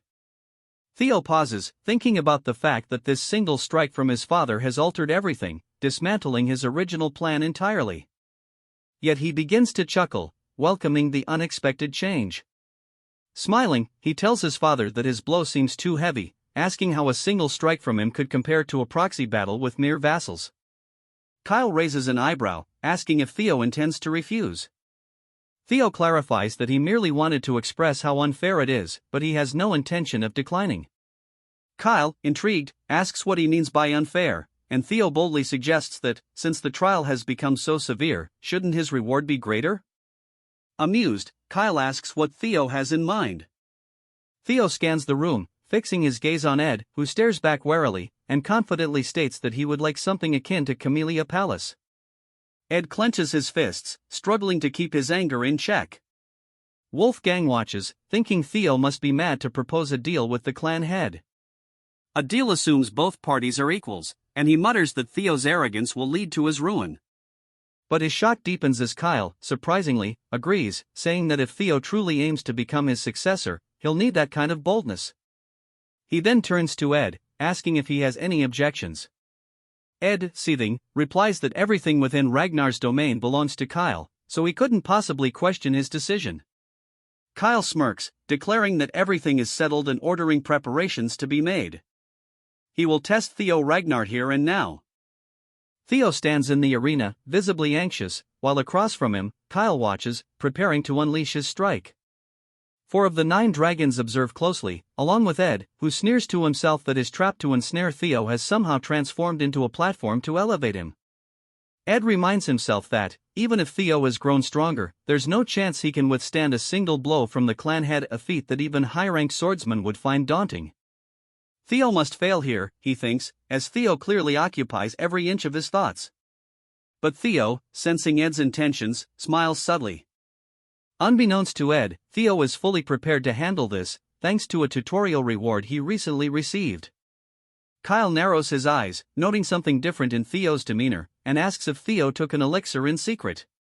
He remarks that even if Theo had, such rapid improvement would be unlikely, and adds that he's interested in seeing just how strong Theo has become. Theo admits Kyle is sharp, even the 9 dragons hadn't noticed, but confirms he's ready. Kyle then points out that, though he usually wields a greatsword, he'll be using a rusty steel blade this time, out of fairness, since Theo doesn't yet know how to use mana. He asks if Theo has any objections. Theo, keeping his voice steady, says he has none. Kyle releases his fiery red aura in a powerful wave, the pressure forcing Theo to stagger slightly. With his blade aimed downward, Kyle tells Theo to prepare himself. Theo trembles under the sheer force of Kyle's fighting spirit but maintains eye contact, saying he can endure it. He notes that his strength has nearly tripled due to leveling up with the experience elixir, and he put all he could into building his strength. Feeling the raw power coursing through him, Theo muses that he's crossed into the extraordinary and believes he can handle a single strike from his father. However, as Kyle draws closer, Theo envisions him as an unscalable wall. The strike comes, and the tension mounts as the spectators watch in stunned silence, except for Count Brad, who secretly hopes Theo will fail. As the strike lands, the ground shudders, and a shockwave blasts out from where their swords collide. Kyle, sensing something, immediately eases up, a satisfied laugh escaping him as he steps back. Theo's sword splinters and shatters, but Kyle, clearly impressed, chuckles, saying it's been a long time since he's felt so proud of a son. He then declares that Theo has proven his innocence, and the trial has concluded. Theo has passed out while still standing, completing the quest single strike of Kyle Ragnar. He's earned an inventory as well as a mysterious blue key as a reward. The scene shifts to Theo waking up in bed, disoriented. He sees Cecilia holding his hand, her face full of relief. She tells him he fainted while standing and that she's been worried. Theo assures her he's fine, asking where exactly he is. At that moment, Julius enters, informing Theo that the former lady of Camellia Palace, Axion, and the intelligence director have all been removed by order of the clan head. Theo's eyes widen, and he asks if this means what he thinks it does. Julius nods, grinning, confirming that Theo now resides within Camellia Palace. The scenario updates, and Theo's new task is to uncover the palace's secrets. Outside in the garden, we see Emile furiously stomping on a flower, railing against the injustice of being forced to leave her own palace. The butlers around her plead for her to stay calm, while Axion watches in silence. Ed, determined, walks over and calls out to Axion, who releases an intense killing intent and coldly asks what he wants. Ed insists that Theo Ragnar must be killed. Axion calmly suggests he could injure Theo during the awakening ceremony, perhaps take an arm, but Ed interrupts, demanding that he take Theo's head, convinced this is the only way to redeem the chaos Theo has caused. Axion studies him closely, noting his rat-tail hairstyle and apparent desperation. Meanwhile, back in Camellia Palace, Theo reflects on how things have unexpectedly shifted in his favor. Despite the drastic changes, he finds this outcome far better than he could have anticipated. He's gained control of the palace without even using his trump card, and he now holds a new ability called Inventory. Testing it, he reaches in, pulls out an apple, and takes a bite, marveling at the newfound convenience. Reaching in again, he retrieves the blue key, noting that it unlocks a dungeon. Looking around, Theo notices a bluish aura near a door and realizes the key is likely tied to it. Stepping closer, he spots a small blue keyhole embedded in the door. Theo fits the key into the lock and carefully opens the door, intrigued by what lies beyond. To his surprise, he's greeted by a vast cave. Wondering how something like this could even exist inside the palace, he suddenly sees a window appear before him, notifying him that he's discovered a dungeon for the first time, and as a bonus, he'll earn double experience for everything inside. Theo recognizes this as another quest and confidently steps forward, vowing to conquer it and maximize the experience rewards. Yet, he quickly stops himself, deciding it's foolish to enter unarmed. He dashes through the palace, gathering weapons and loading his inventory to the brim with swords, feeling much more prepared to face what lies ahead. As he ventures deeper into the cave, blue torches light up the stone walls, guiding him to a wide, open chamber. But then, to his shock, he spots a huge, silver wolf, its teeth bared in a menacing snarl. Noting its size, he realizes this wolf might be as powerful as a demonic beast. Without warning, the wolf lunges at him, and Theo raises his shield, but the beast's powerful bite punctures a hole right through it. Theo pushes forward, unwilling to lose in a test of strength, and swings his sword at the creature. But the wolf deftly evades, countering with incredible speed. Frustrated, Theo acknowledges that the wolf's hide is thick and impervious to weak attacks, while its agility makes it nearly impossible to land a strike. This creature is no ordinary wolf, it may even have the strength of a demonic beast from the dangerous northern seas. As it swipes a massive paw at him, Theo dodges and dashes underneath, mentally replaying his father's awe-inspiring, pure white strike. He raises his sword overhead, trying to emulate his father's flawless technique, but the wolf dodges effortlessly. Leaping back to create some distance, Theo realizes that simply imitating the skill won't work. He recalls the essence of his father's technique, known as the single strike, meant to deliver certain death in one blow, and he guesses the key may lie in channeling everything he has into one decisive move. Casting his shield aside, he decides to focus purely on speed and technique, incorporating Evelyn's teachings. He lunges forward with such blinding speed that the wolf momentarily loses sight of him. When the creature finally detects his presence, it's too late. Theo's blade is already thrust into its eye. Blood spurts from the wound as the wolf howls in agony, now one-eyed. Realizing he's finally gaining the upper hand, Theo steels himself for the finishing blow. He and the wolf launch at each other, ready for a decisive clash. 2 months later, on training ground number 4, a crowd of onlookers has grown. Among them, a man named Manuel notices the increased number of spectators, and Sybil, standing nearby, agrees, suggesting they might need a new training area altogether. Theo's single strike technique has drawn a steady stream of sparring challengers. Just then, an arrogant voice interrupts Henry Morris, an apprentice swordsman from Plum Blossom Palace, home to OSA, loudly questions when Theo will actually show up, commenting that he's been absent for 2 months. Mocking Theo's commitment, Henry suggests he probably fled, fearing his own exaggerations about winning the trial.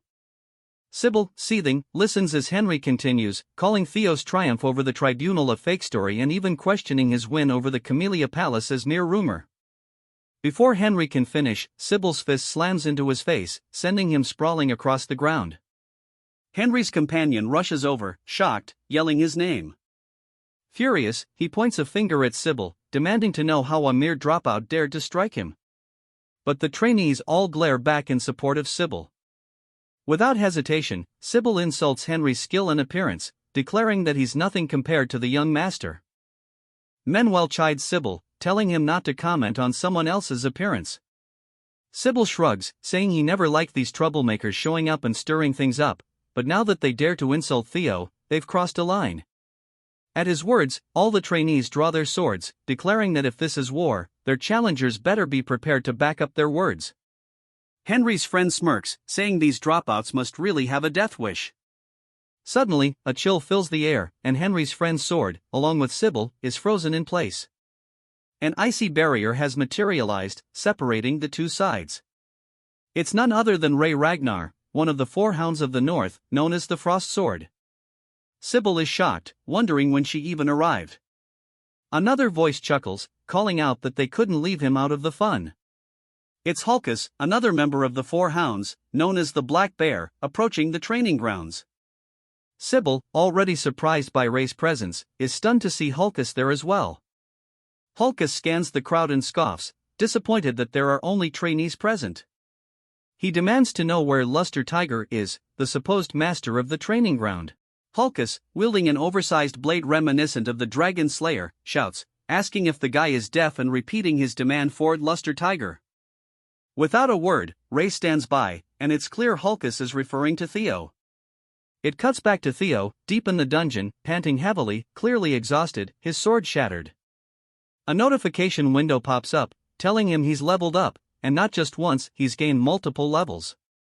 Theo, resting atop a large wolf's corpse, realizes he's taken down a total of 170 demonic beasts, leaving only one remaining.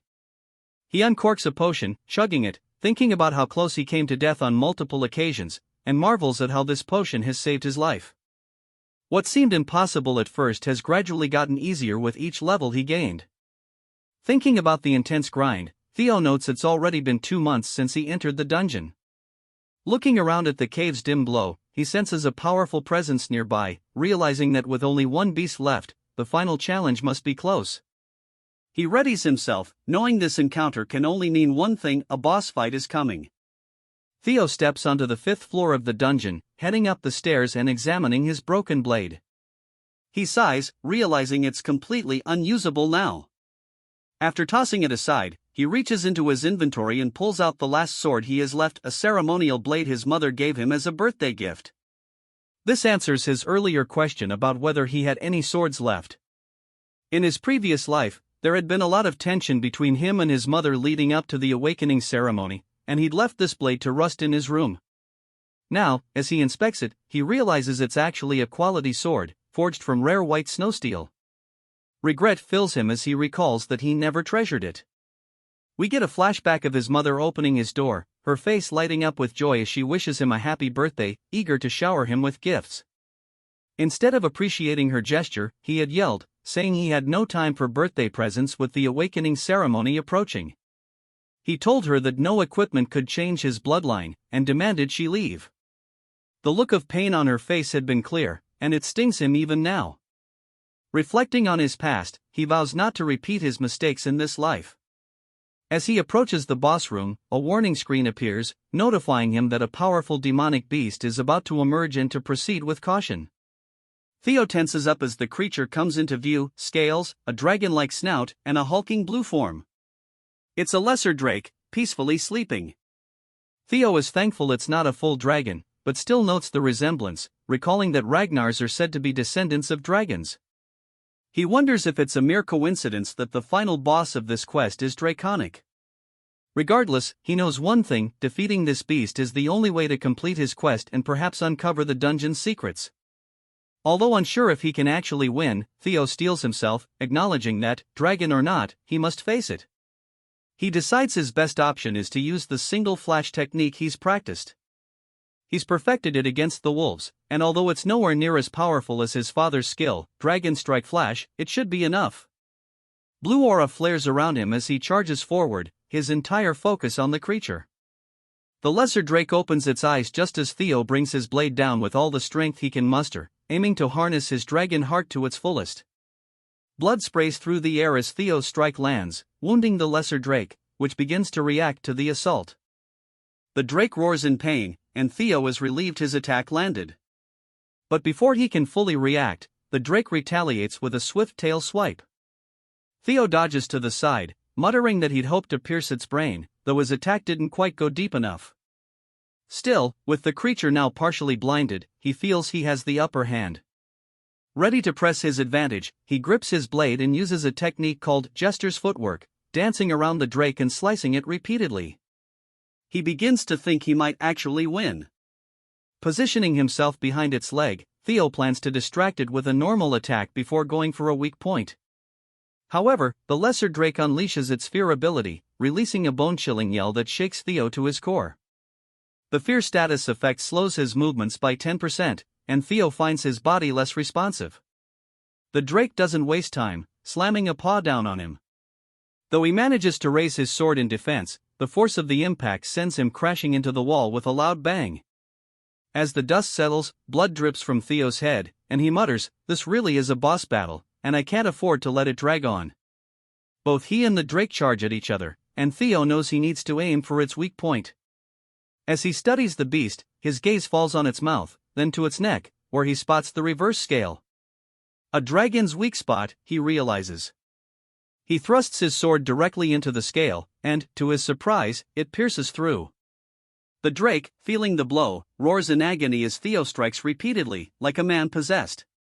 Though injured, the drake isn't down yet. It turns, enraged, snapping its jaws at Theo.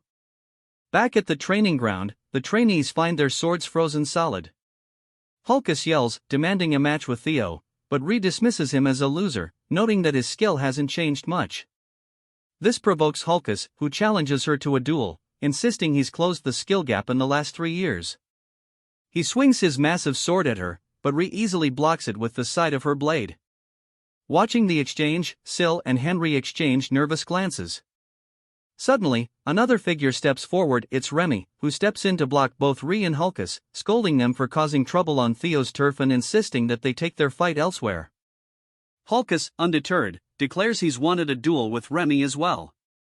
Remy's tone turns deadly as he warns them both to leave, and his killing intent silences the arena. But then, an even more powerful killing aura fills the air. Ree glances around, curious, as Remy mutters, shocked, what happened to him during his training? It's Theo, approaching slowly, his gaze cold and fierce, as he radiates the drake's fear ability. In a flashback, we see Theo landing the final blow on the scarred drake as it falls dead at his feet. The system congratulates him on successfully hunting a lesser drake, and, exhausted, Theo admits he nearly lost when he touched the reverse scale. Fortunately, it wore itself out over time, and he's relieved the scale's weak spot wasn't a myth. His rewards include a lesser drake's tooth and claw, both of which are valuable enhancement materials for crafting weapons. Theo inspects his mother's gifted sword, deciding to use these materials to restore it after it's worn down from the fight. His final reward, the lesser drake scale, surprises him. It's a D-ranked item with 1% mastery, allowing him to release a killing intent unique to drakes, inflicting fear on anyone weaker than him. Only a select few can wield this power, and Theo marvels at the opportunity to harness it. Tossing his spoils into his inventory, he admits he's not certain how useful the scale will be, considering the powerhouses in Ragnar. Regardless, with the dungeon of Camellia Palace now cleared, Theo is ready for what comes next. Theo exits the room, closing the door behind him, and says that with this, the quest is now completed. As a reward for clearing the scenario quest, he'll receive a special item. Something materializes in front of him, and as he reaches out, he finds it's called the Nest Compass, a tool that guides the holder toward the nest. He wonders what this could be, guessing it might have something to do with his next quest. Shrugging, he stows it in his inventory, figuring he'll look into it later, and notes how exhausted he feels. He decides to return to his room to rest. Just as he's about to head off, one of the maids rushes down the hallway, visibly alarmed. She tells Theo there's an urgent matter he needs to handle and is shocked to see him out of the dungeon. When she asks where he's been, Theo simply responds with a quick, "What's going on?" She tells him there's a brawl happening at training ground number 4, and in a flash, he recalls the current situation there. Back in training ground 4, the scene resumes with Theo using the Drake's Fear ability. His intense aura overwhelms everyone, and he scowls, telling them all to leave since he needs to rest. Henry's lackeys, visibly shaken, start foaming at the mouth, while Henry, horrified, screams that the aura is practically toxic. One by one, they start collapsing from the pressure. Hulkus laughs at the chaos, impressed with the killing intent, and charges at Theo, declaring that he knew Theo would be a worthy challenge and eager to see his strength firsthand. He swings his massive sword down on Theo, but Theo deflects it with an upward swing, sending Hulkus flying backward. Remy, along with the others, looks on in shock, as even Hulkus is stunned by how easily Theo repelled his attack. Internally, Theo is a bit surprised that he actually managed to deflect Hulkus's strike. Hulkus, regaining his balance, smirks and charges in again, telling Theo he won't back down so easily. Theo recalls that Hulkus, while considered the weakest of the four hounds, was still powerful in terms of brute strength.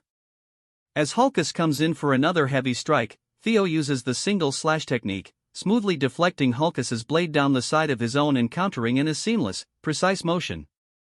To his own amazement, Theo's blow lands cleanly on Hulkus, causing him to cough up blood as a deep wound opens across his abdomen. Hulkus stumbles, bleeding heavily, and falls to the ground, defeated. Theo notes, a bit shocked, that he used his full strength without realizing it, and thinks it's lucky Hulkus is only unconscious since anyone else might not have survived.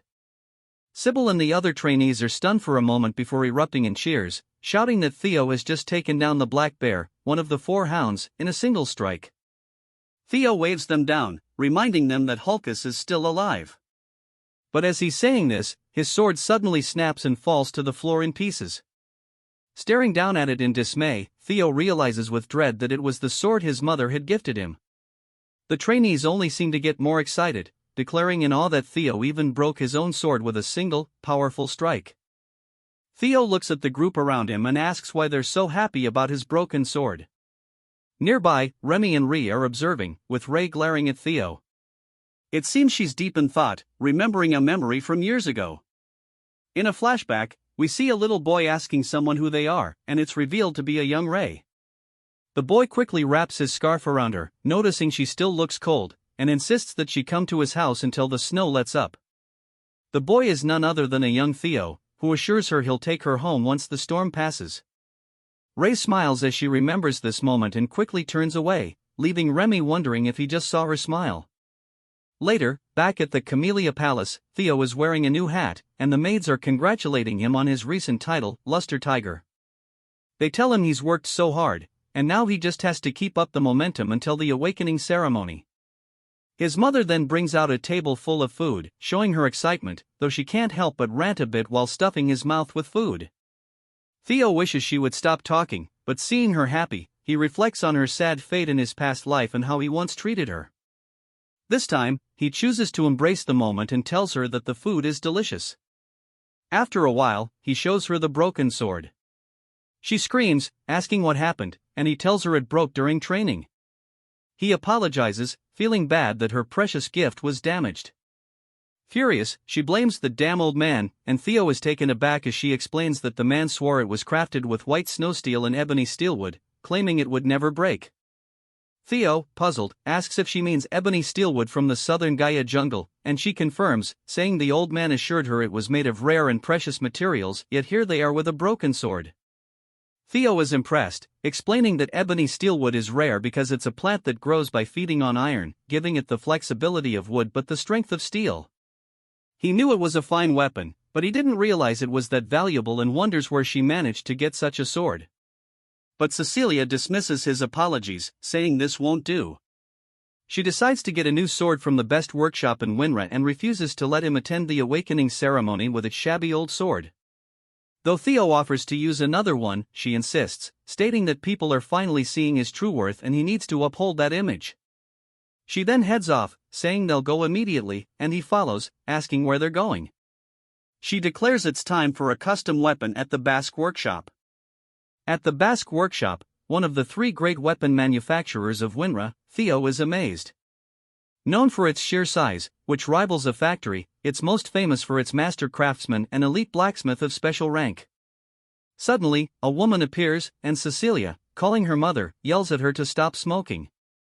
Theo is shocked, he never knew his mother had family, thinking she was an orphan.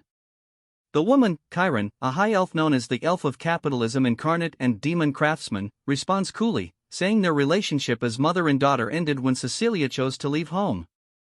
Stunned, Theo realizes that this revelation makes him a quarter elf, musing to himself that this must be why he's so strikingly handsome.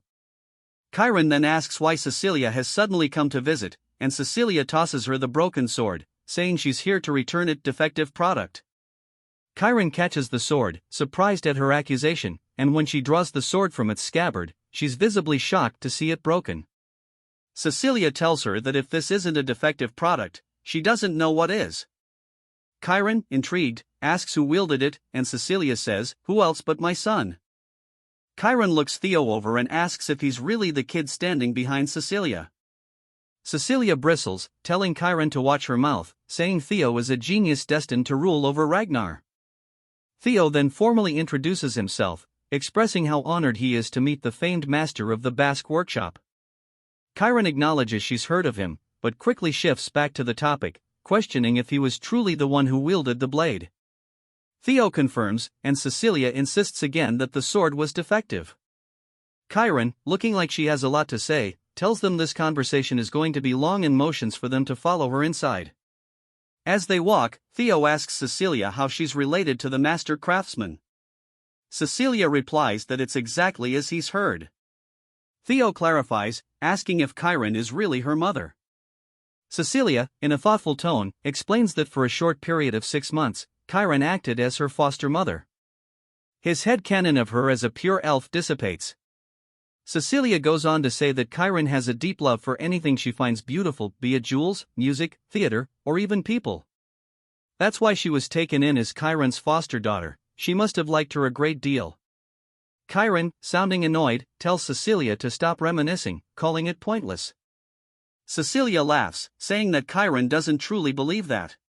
Theo asks how Cecilia ended up leaving the workshop. Just as Cecilia begins to answer, Chiron interrupts, saying Cecilia walked away on her own, determined to become the wife of Ragnar's clan head.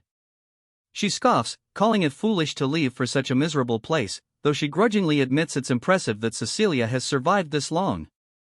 Cecilia grins, saying she left because the clan head was just too handsome, dashing, manly, and utterly devoted to her. Chiron, exasperated, fires back that for all Cecilia's bravado, she came crawling back last year, asking her to craft a sword as a gift for her son.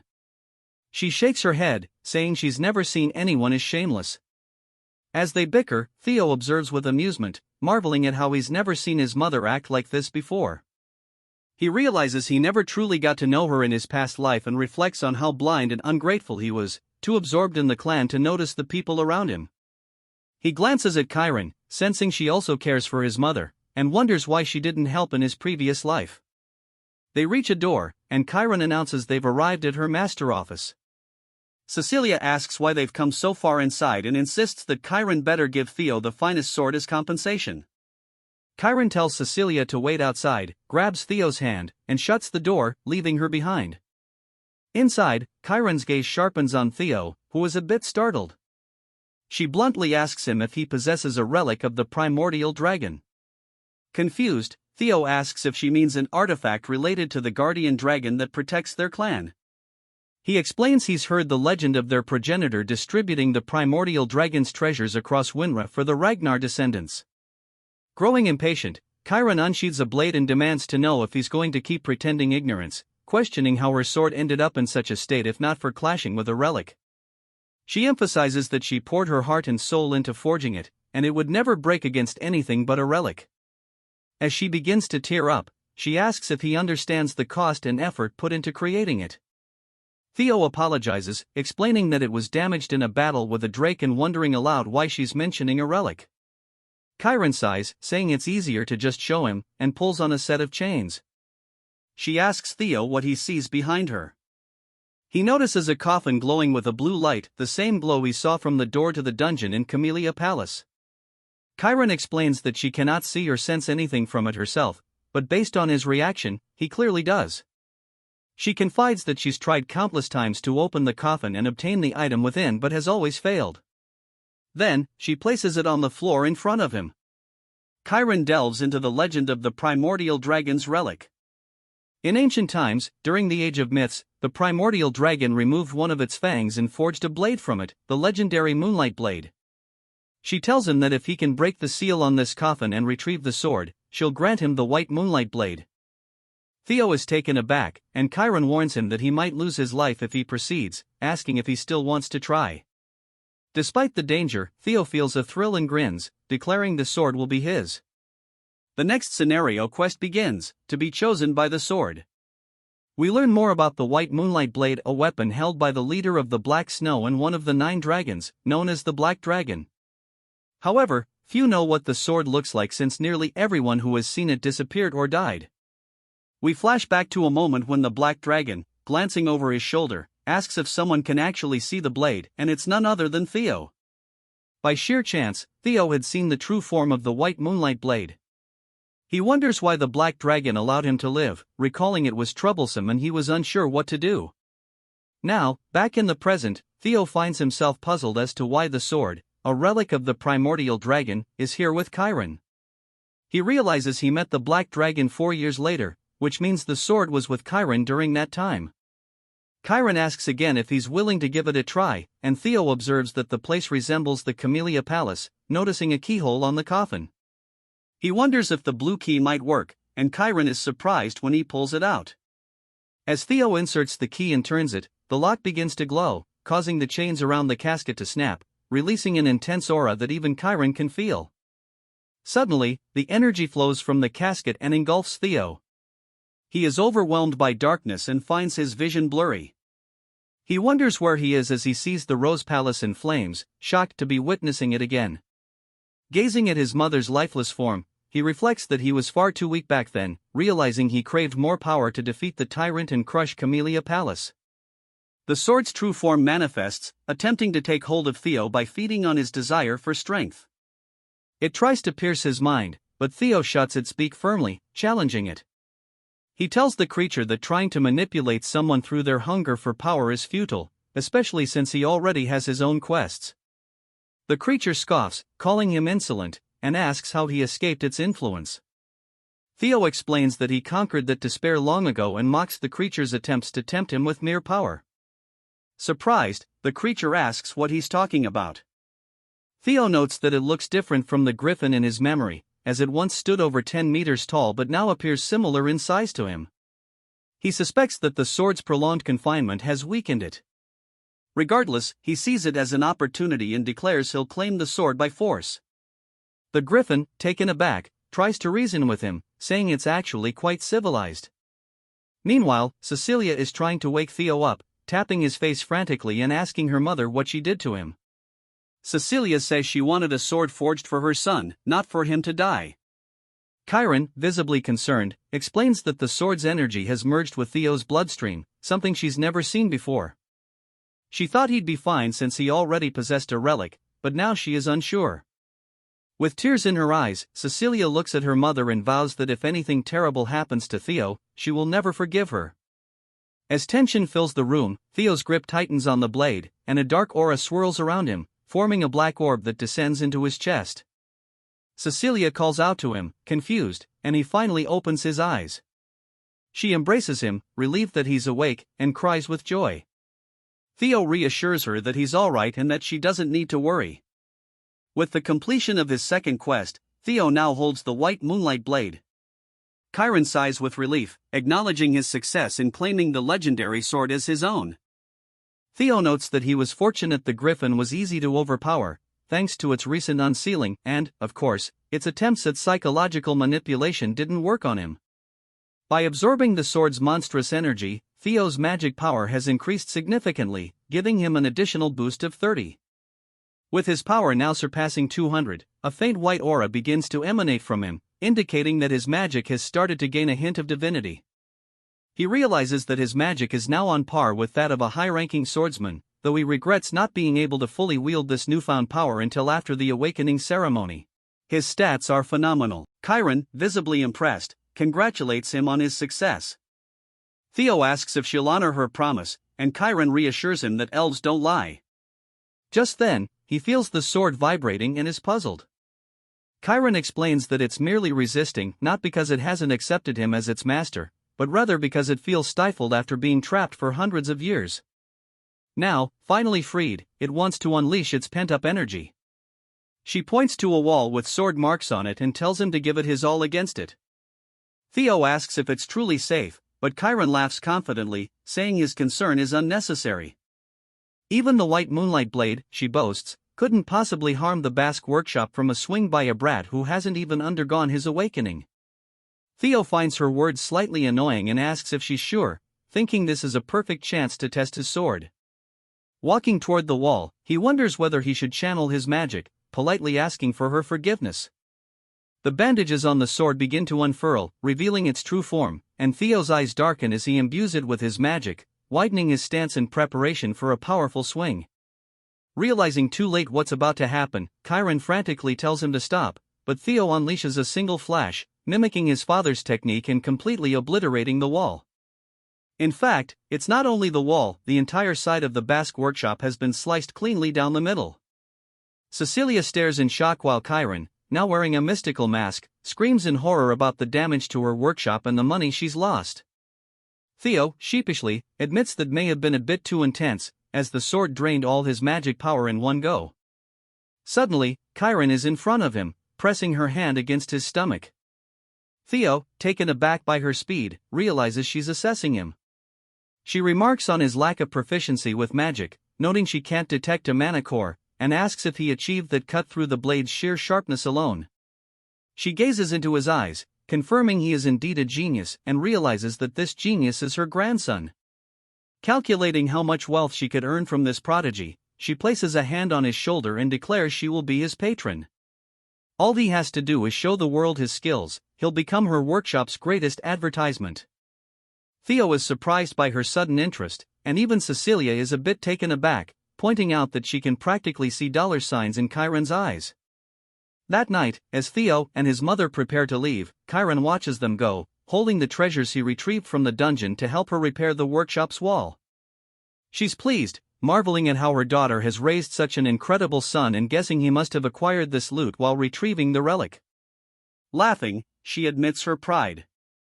As they leave, a voice calls out to Chiron from above, greeting her with a long time no see. She scowls, looking up at a tree and demanding to know why this person has shown up, addressing the stranger through a bird perched there. 5 days later, it's the day of the awakening ceremony, and Theo is training with Evelyn. He's nearly pushing her back, though she manages to deflect his strikes and eventually starts pushing him back. She comments that his swordplay has become sharper and faster overall, and he notes with relief that she's complimenting him. Observing from the sidelines, the trainees are stunned. Evelyn reflects that it's been 6 months since Theo began changing, and he's already strong enough to challenge her. With his magic power awakening today, she's certain he'll soar to incredible heights and knows for sure it'll mark the birth of a true powerhouse. She smiles and praises his progress, telling him he could even aim for valedictorian at the ceremony and wishing him success. Theo laughs, crediting her training, and says that if he does win, he'll mention her in his speech. She cringes, embarrassed by the thought, and the other trainees chime in, asking him to mention them too. Theo jokes about the trouble of being popular, to which Evelyn cringes even more. With a wave, Theo bids her goodbye, mentioning he has somewhere else to be. We are taken to the central headquarters of the Ragnar family, where Theo stands before the gate and introduces himself, instructing them to open the door. A large crowd has gathered outside to witness the awakening ceremony, the most significant annual event for the Ragnars. The spectators look up as the gate swings open, and Theo enters, noting that every participant hopes to achieve favorable results at the ceremony and that becoming a swordsman of Ragnar is the first step toward recognition and honor.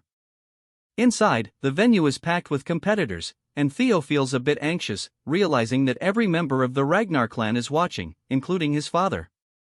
He knows he must do his best. The 9 dragons are present as well, along with Hilda Ragnar, the former clan head from 2 generations ago. As Theo observes her, he finds it hard to believe she is 150 years old. Nonetheless, he feels relieved to see her in attendance. Suddenly, a drum beats, signaling that it is time to begin.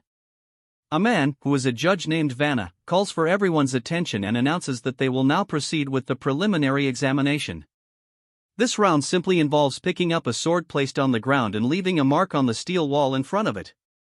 The wall has been forged with a blend of white snow steel, which means that ordinary steel blades cannot scratch it. However, that changes when magic power is infused into their strikes. Vanna explains that he will distribute some to each participant. One Som pill grants 10 years of magical power. It is an elixir designed to help them open their mana hall, which they must do in their abdomen. Only then will they be able to cut through the white snow steel wall with their blades. The depth of their cut will determine their results. He calls out the names of participants one by one, starting with none other than Theo. As Theo steps forward, he reflects on how, in his past life, Axion had been the valedictorian. He reaches out to take his pill and grabs one of the blades, stepping forward with determination, vowing that he won't let Axion be the star this time. His quest is to become the valedictorian of the awakening ceremony. Hilda turns to Kyle and asks if Theo is the one he mentioned in their earlier conversation. Kyle nods, acknowledging that Theo must have piqued her interest. Hilda admits that she grew curious after what he said and expresses her eagerness to see how competent this descendant of hers truly is. Theo lets out a quick sigh, starting to limber up his body, admitting he feels a bit nervous since it has been a while. Vanna instructs him to swallow the pill, and Theo responds with an okay. In his past life, swallowing the psalm had led to him losing control over his mana, severely injuring his Danon. He swallows the pill, assuring himself that he won't face the same fate this time. As the magical power swells around him, he staggers slightly. Vanna calls him an idiot, explaining that causing a mana wave of this magnitude means he will struggle to control it. When one consumes the pill, they must use it cautiously to allow the mana hall to settle in the Danon. The more talented Ragnars possess vast amounts of mana, and if they aren't careful, they risk becoming disabled. Just as it appears he is about to become crippled, the mana suddenly calms down as Theo shapes it into an orb around his body. Vanna is surprised that he has managed to endure it. Clenching his fist tightly, Theo realizes that he is now both a dragon heart and possesses a mana hall. He admits it's somewhat disheartening that he succeeded so easily compared to his last life, but from this moment on, he is officially allowed to wield mana. Using his newfound power, he prepares to leave his mark. As the mana flows around his blade, he readies his stance for a powerful swing, proclaiming that he just needs to go all out from the start. A vision of a dragon appears behind him, projecting an immense presence upon the audience. The other four hounds instantly recognize that the gap between them has widened significantly. As the aura of the dragon swings its claws forward, Theo executes a technique called single flash, leaving an enormous mark on the wall. Axion looks furious as he sees the mark on the wall. It is so deep that it can be spotted from a considerable distance, nearly cutting the wall in half. Vanna is taken aback, stuttering for a moment before announcing his past. Theo walks away with confidence, while the trainees murmur in awe, stating they have never witnessed anything like this. They refer to him as young Master Theo and question whether this is truly the sword slash of someone unleashing mana for the first time.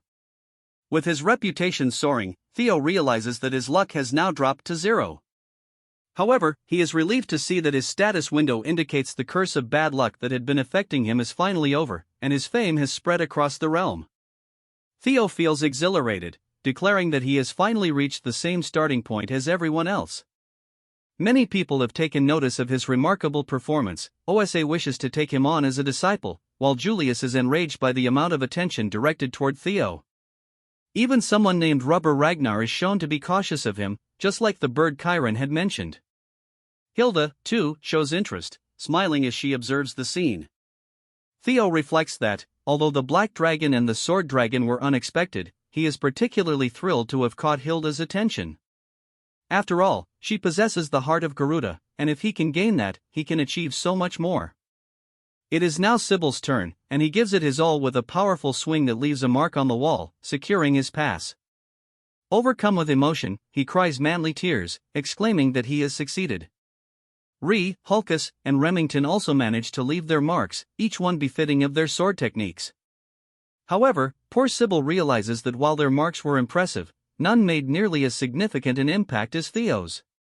The only participant remaining is Axion, who steps forward after his name is called. The crowd murmurs that at this rate, it seems to be a contest solely between Theo and Axion.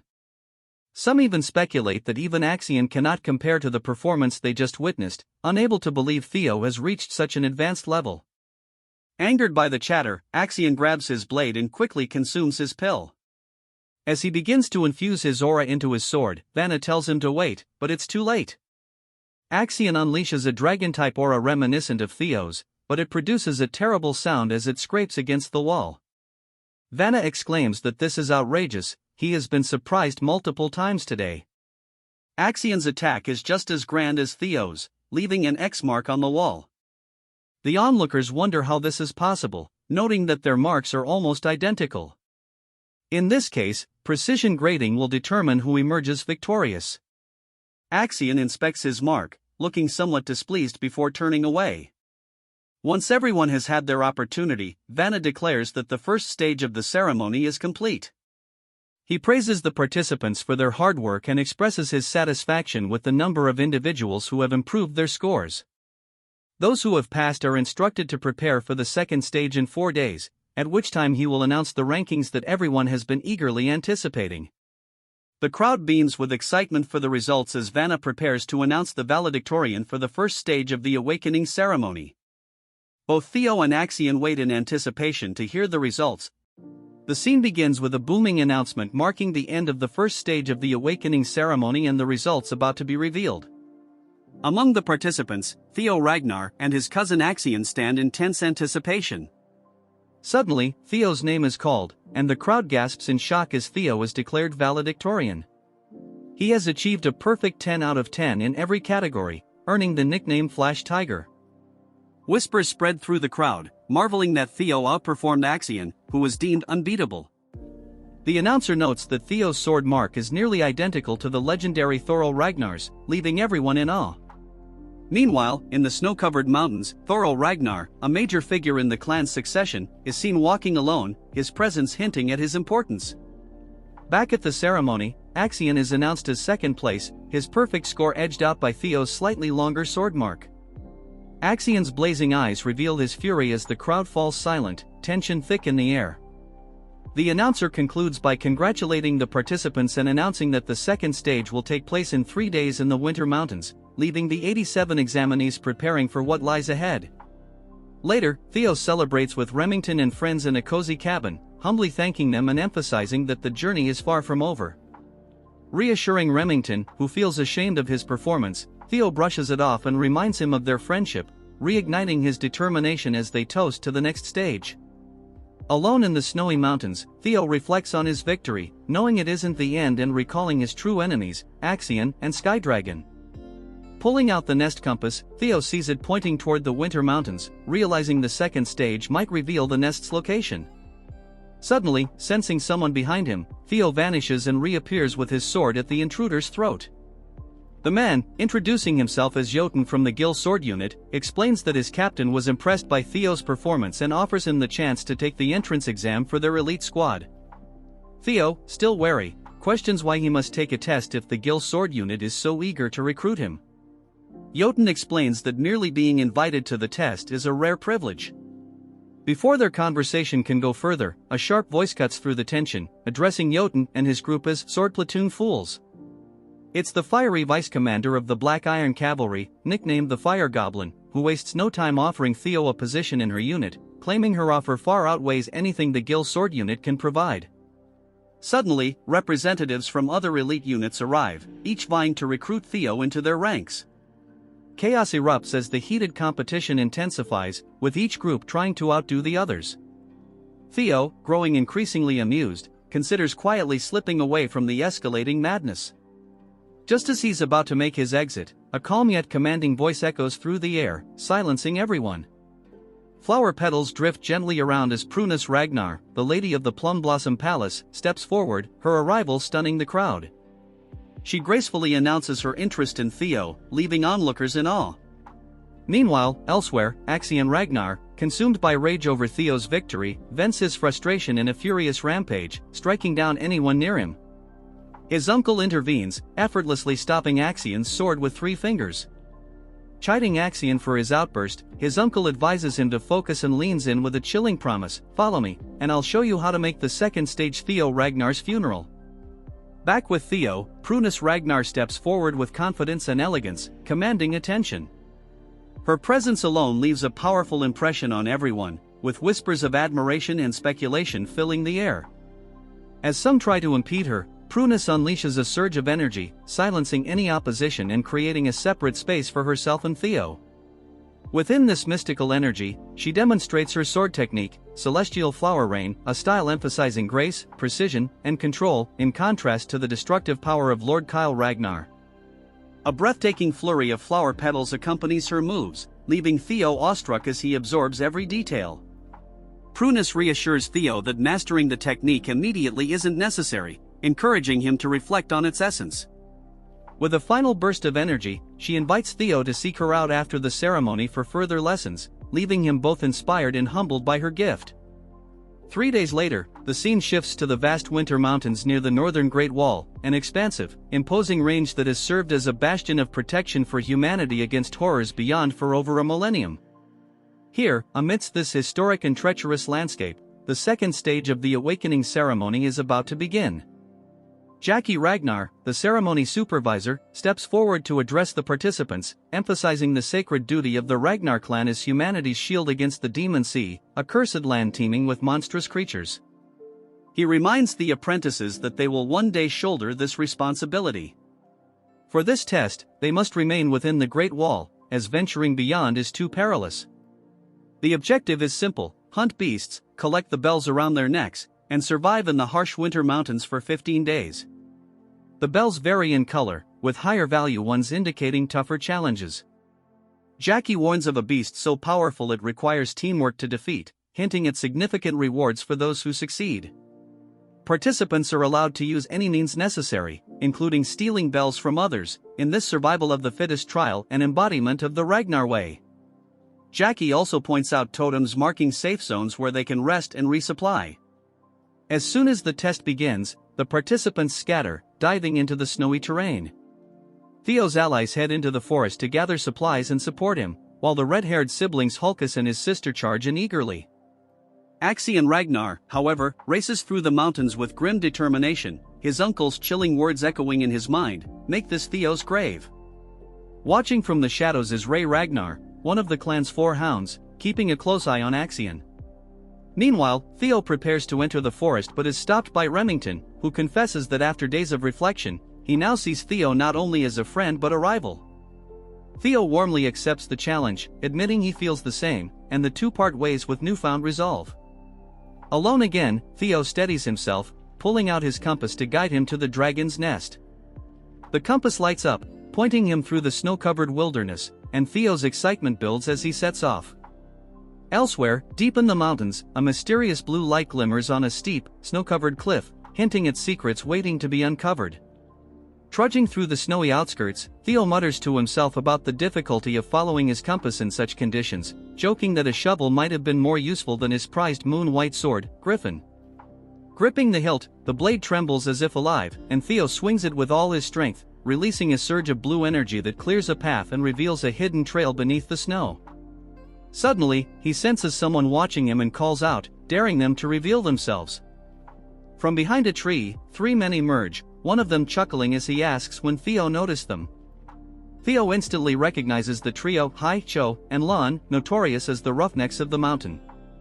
These aren't just petty thugs. In his past life, they'd left behind a massacre of over 700 innocents during their missions, a horrifying scene that Theo had once been forced to clean up. Confronting them now, Theo suspects Axion might have sent them, but they dismiss the idea, sneering that they don't take orders from someone their age. Theo presses them, and their taunts reveal the truth: they were sent by the Senate. Realizing the stakes, Theo calmly draws his sword. The leader mocks him, but in a flash, Theo's blade erupts with a blue dragon's energy, tearing through them with 3 swift, precise strikes. Blood stains the snow as their bodies collapse in a heap, their severed heads left intact as a warning. Gazing at the carnage, Theo mutters, "I don't want to be like you," before tossing their heads off the cliff. As he reflects on Lady Prunus's technique, Celestial Flower Rain, Theo acknowledges he has a long way to go before mastering it. Just then, he notices something hidden near the cliff's edge, a staircase carved into the rock, partially concealed. The system pings with a hidden quest: find the invisible staircase and explore the blue cave. Without hesitation, Theo leaps down the spiraling stairs into the mountain's depths. Meanwhile, in the monitoring room, tension rises as an announcer updates the rankings, declaring Axion Ragnar in first place, closely followed by Ragnar, as the second stage unfolds in the unforgiving winter mountains. Julius, seated at a large round table, quickly inquires about Theo's progress. The announcer hesitates before revealing that Theo has yet to score any kills or ally with anyone. Julius raises an eyebrow in surprise while the announcer speculates that Theo might be hiding or preparing an ambush. Before the conversation can continue, Prunus begins to speak, but Wolfgang interrupts with a menacing laugh, dismissing Theo's chances in the current round. He sneers, claiming that just because Theo excelled in the first round doesn't mean he'll shine here. Wolfgang goes further, mocking Theo as a coward with no real-world battle experience and even ridiculing him as an illegitimate child. Grinning maliciously, Wolfgang smugly thinks about the roughnecks he sent after Theo, confident they've already eliminated him. Sitting across from Wolfgang, Ed narrows his eyes in suspicion and telepathically asks if Wolfgang had any involvement in Theo's predicament. Wolfgang chuckles, admitting he didn't bother to inform Ed of his plans. Frustrated, Ed clenches his jaw, inwardly fuming at Wolfgang's recklessness. Ever since Theo took control of the Camellia Palace, Ed and his allies were forced to relocate to the Rose Palace, which gave Ed the opportunity to search for the ancient dragon artifact. Despite his efforts, he hasn't found it and now suspects Theo holds the key.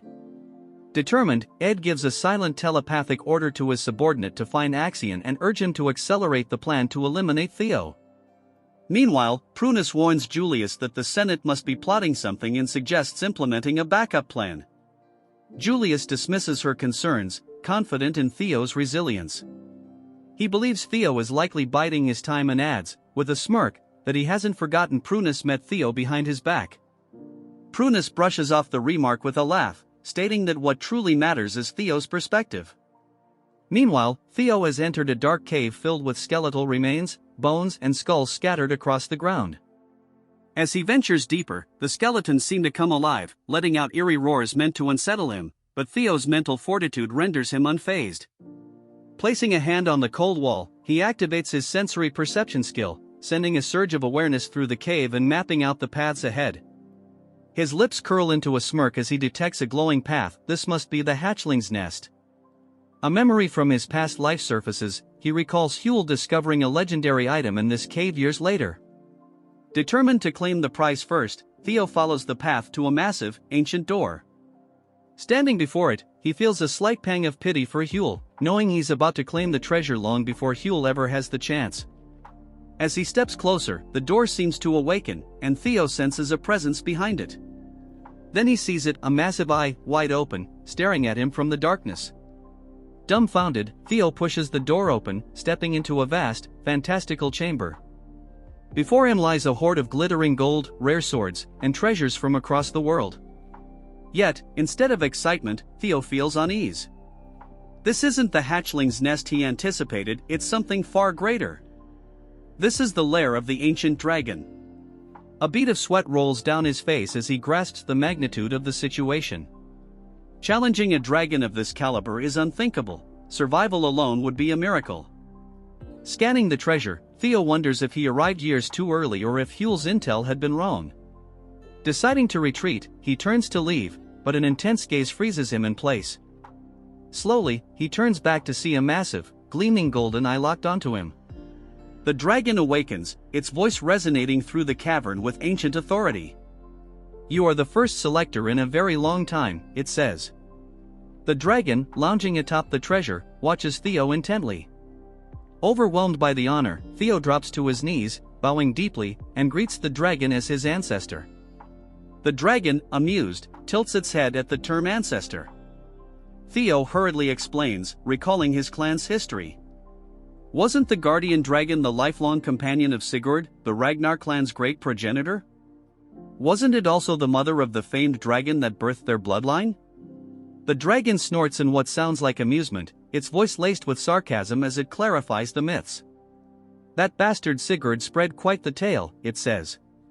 While it's true Sigurd and the dragon shared a bond of mutual respect, there was no familial lineage or romantic connection.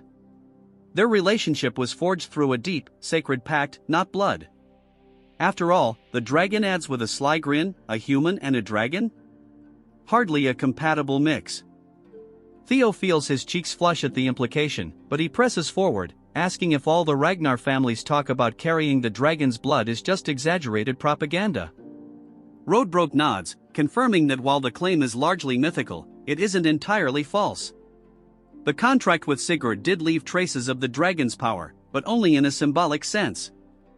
Feeling more at ease, Theo recognizes the rare opportunity before him. This isn't about fighting, but about learning invaluable truths that could aid him in his climb to the top of the Ragnar clan.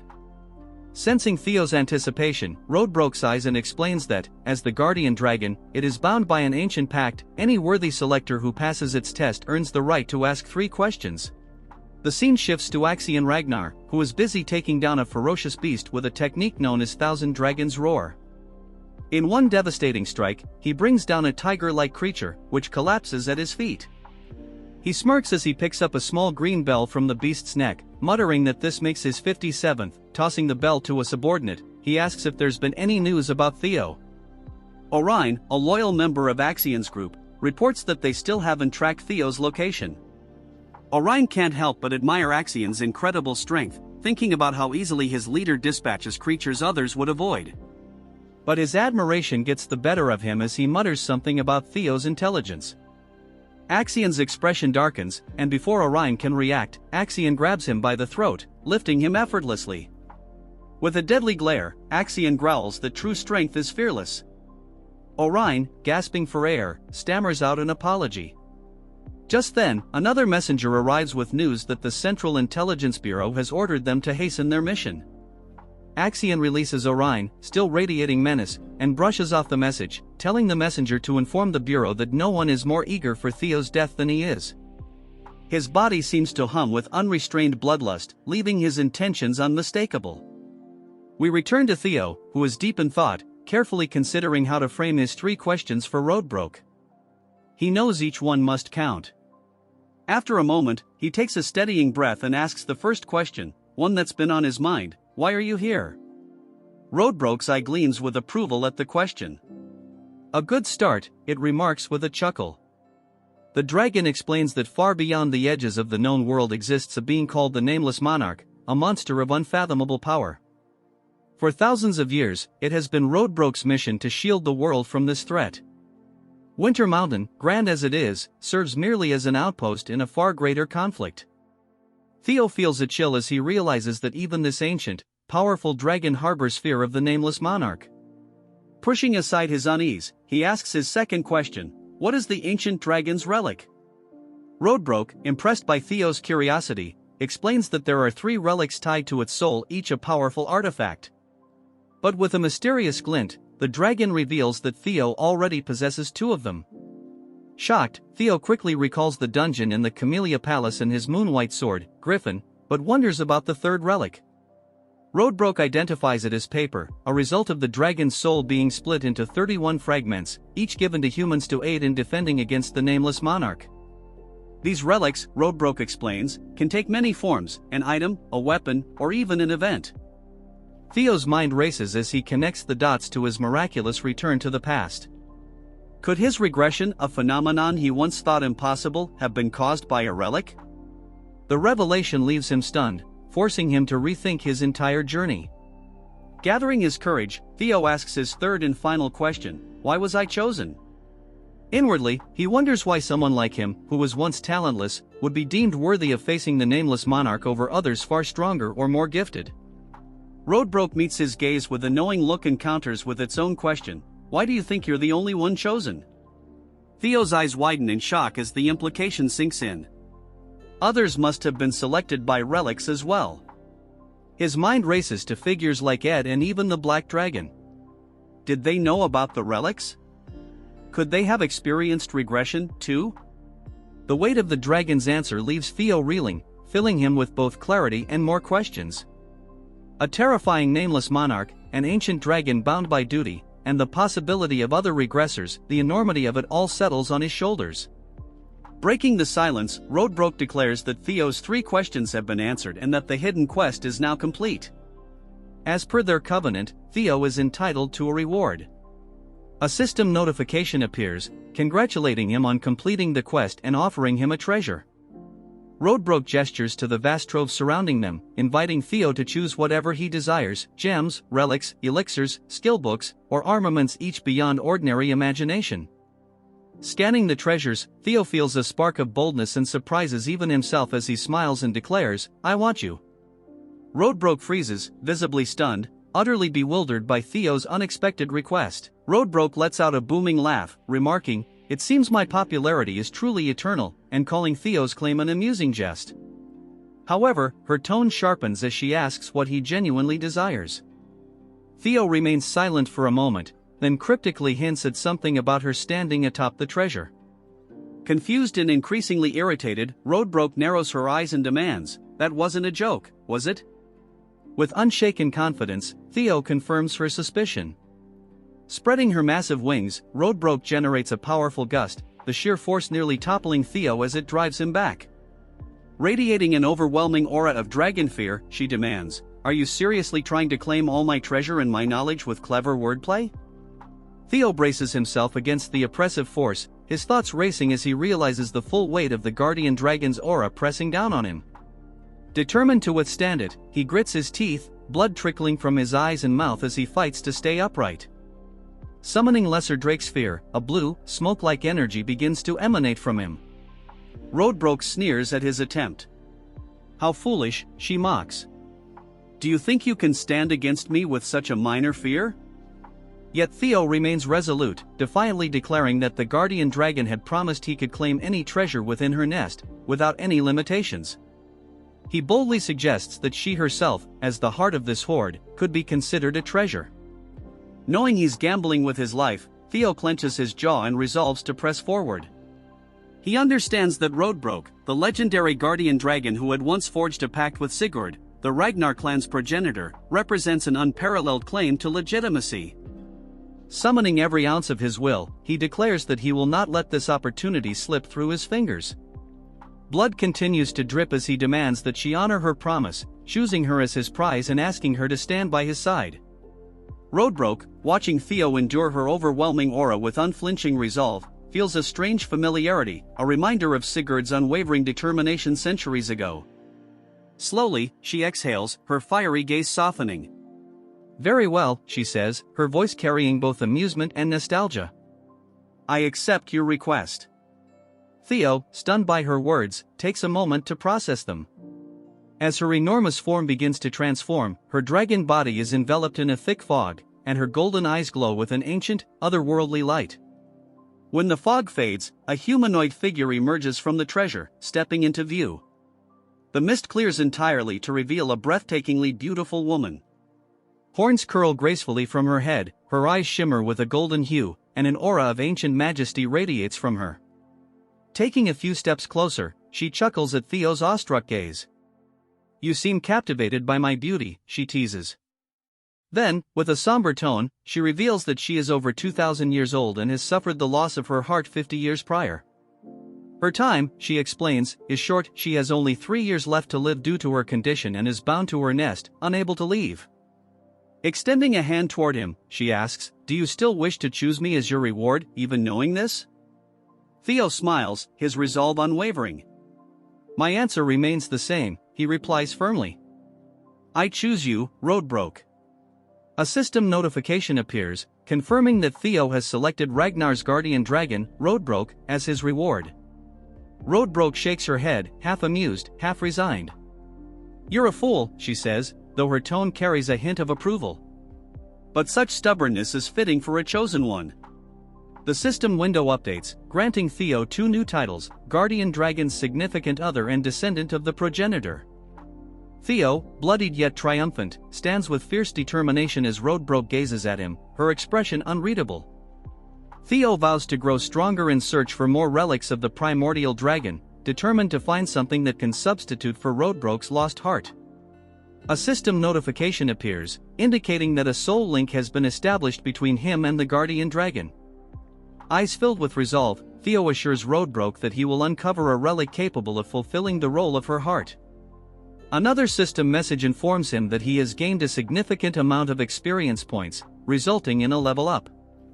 With newfound determination, Theo declares, "I must at least accomplish this to be worthy of the title Guardian Dragon's Significant Other." Roadbroke smirks and instructs him to care for her in his new role as her chosen partner.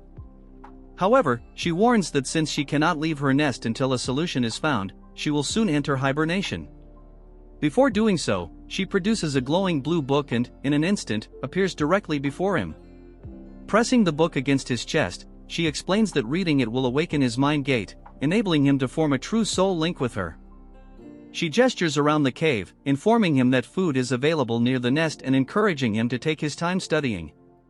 A system notification appears, announcing that Theo has acquired the Grimoire of Aman. Stunned, Theo stares at the book in his hands as the system elaborates. The Grimoire of Aman is a mystical tome containing principles tied to the sound that resonated at the dawn of creation, a holy resonance embodying the universal truths of existence. Marveling at his fortune, Theo asks Roadbrook about the timeline for awakening his mind gate. She clarifies that the initial awakening process takes roughly a month. Theo's expression shifts as the weight of her words sinks in. He recalls the urgency of his current situation. The second stage of the awakening ceremony is underway, and he has only 15 days left to complete the exam. Anxiously, he asks if he can return to her nest after finishing the trial. With a teasing yet authoritative tone, Roadbrook perches on one of the treasure chests, her golden eyes gleaming. "I won't permit you to leave until you open your mind gate," she declares. Theo freezes, realizing she's serious. The pressure mounts as he calculates the time he has left, just 13 days to accomplish what others would need a month for, all while his competitors are out gathering bells and battling to secure their positions. 3 days prior to the commencement of the second stage, snow carpeted the grounds of the Central Intelligence Bureau. The chill in the atmosphere wasn't solely from the freezing weather but from Axion's uncle, whose malicious grin hinted at something far more sinister than frost. Axion stood stiffly as his uncle rifled through a container, eventually pulling out what appeared to be an innocent marble. But in this world, nothing was truly innocent. With the theatrical flair of a villain delivering a dramatic soliloquy, his uncle elaborated on the marble's purpose. It enhanced the energy of fiends trapped within, creating an anti-field safety zone to repel other fiends. Then, to demonstrate its power, he shattered the marble, releasing a swirling haze of purple and black motes. The disturbance condensed into a hideous, four-eyed creature with a maw wide enough to swallow Axion whole. Before Axion could fully process the situation, shadows surged from his uncle's feet, taking the form of a dragon that obliterated the fiend in a single devastating strike. The spectacle left Axion torn between admiration and disbelief at the monstrous legacy he seemed to have inherited. Unfazed by Axion's inner turmoil, his uncle continued detailing the next step of their scheme. The objective of the second stage was straightforward: exterminate fiends and amass points. However, Axion's mission was far more specific and vindictive.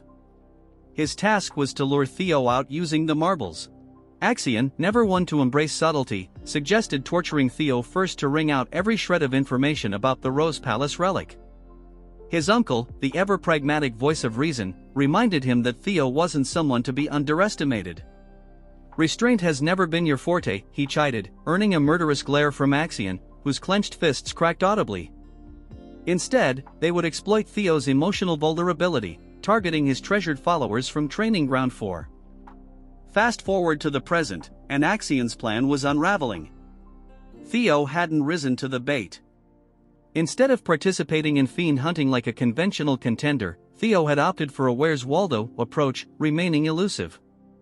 With only 12 hours left on the clock, Axion brooded in growing irritation, his rank of 860 points doing little to soothe his temper.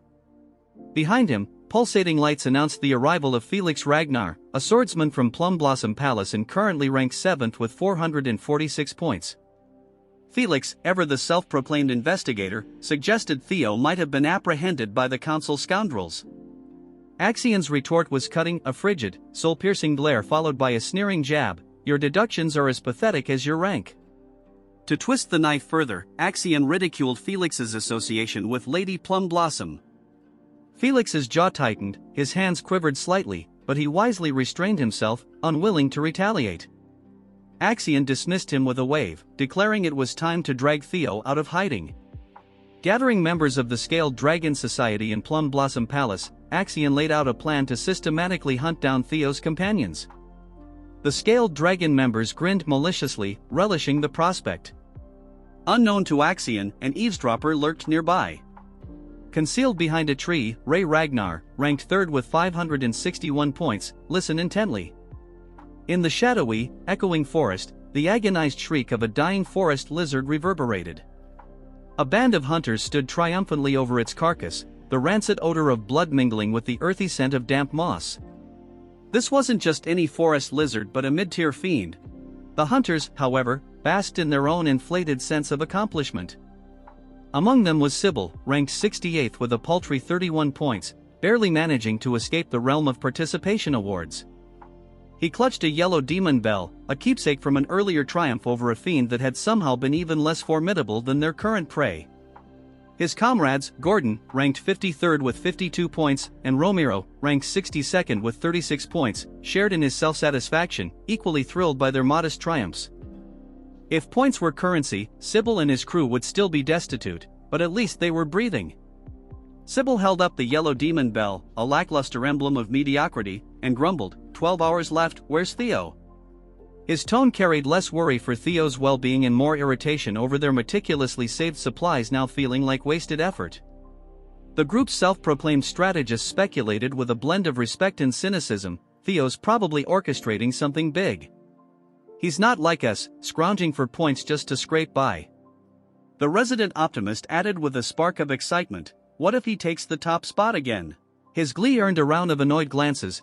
Without warning, Ragnar, ranked 14th with a formidable 173 points, drove his blade through Sybil's back. The gruesome crunch of steel-piercing flesh echoed sharply, and Sybil's victorious grin contorted into a mask of shock as blood darkened his clothes.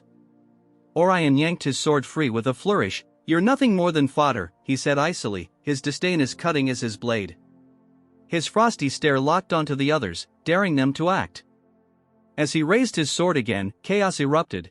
Meanwhile, as if destiny couldn't resist checking in on its chosen protagonist, the scene shifted to Theo. Deep within Lord Brock's nest, Theo stood in the ominous presence of the ancient dragon herself. The beast's glowing amber eyes studied him with an unnerving blend of curiosity and appraisal.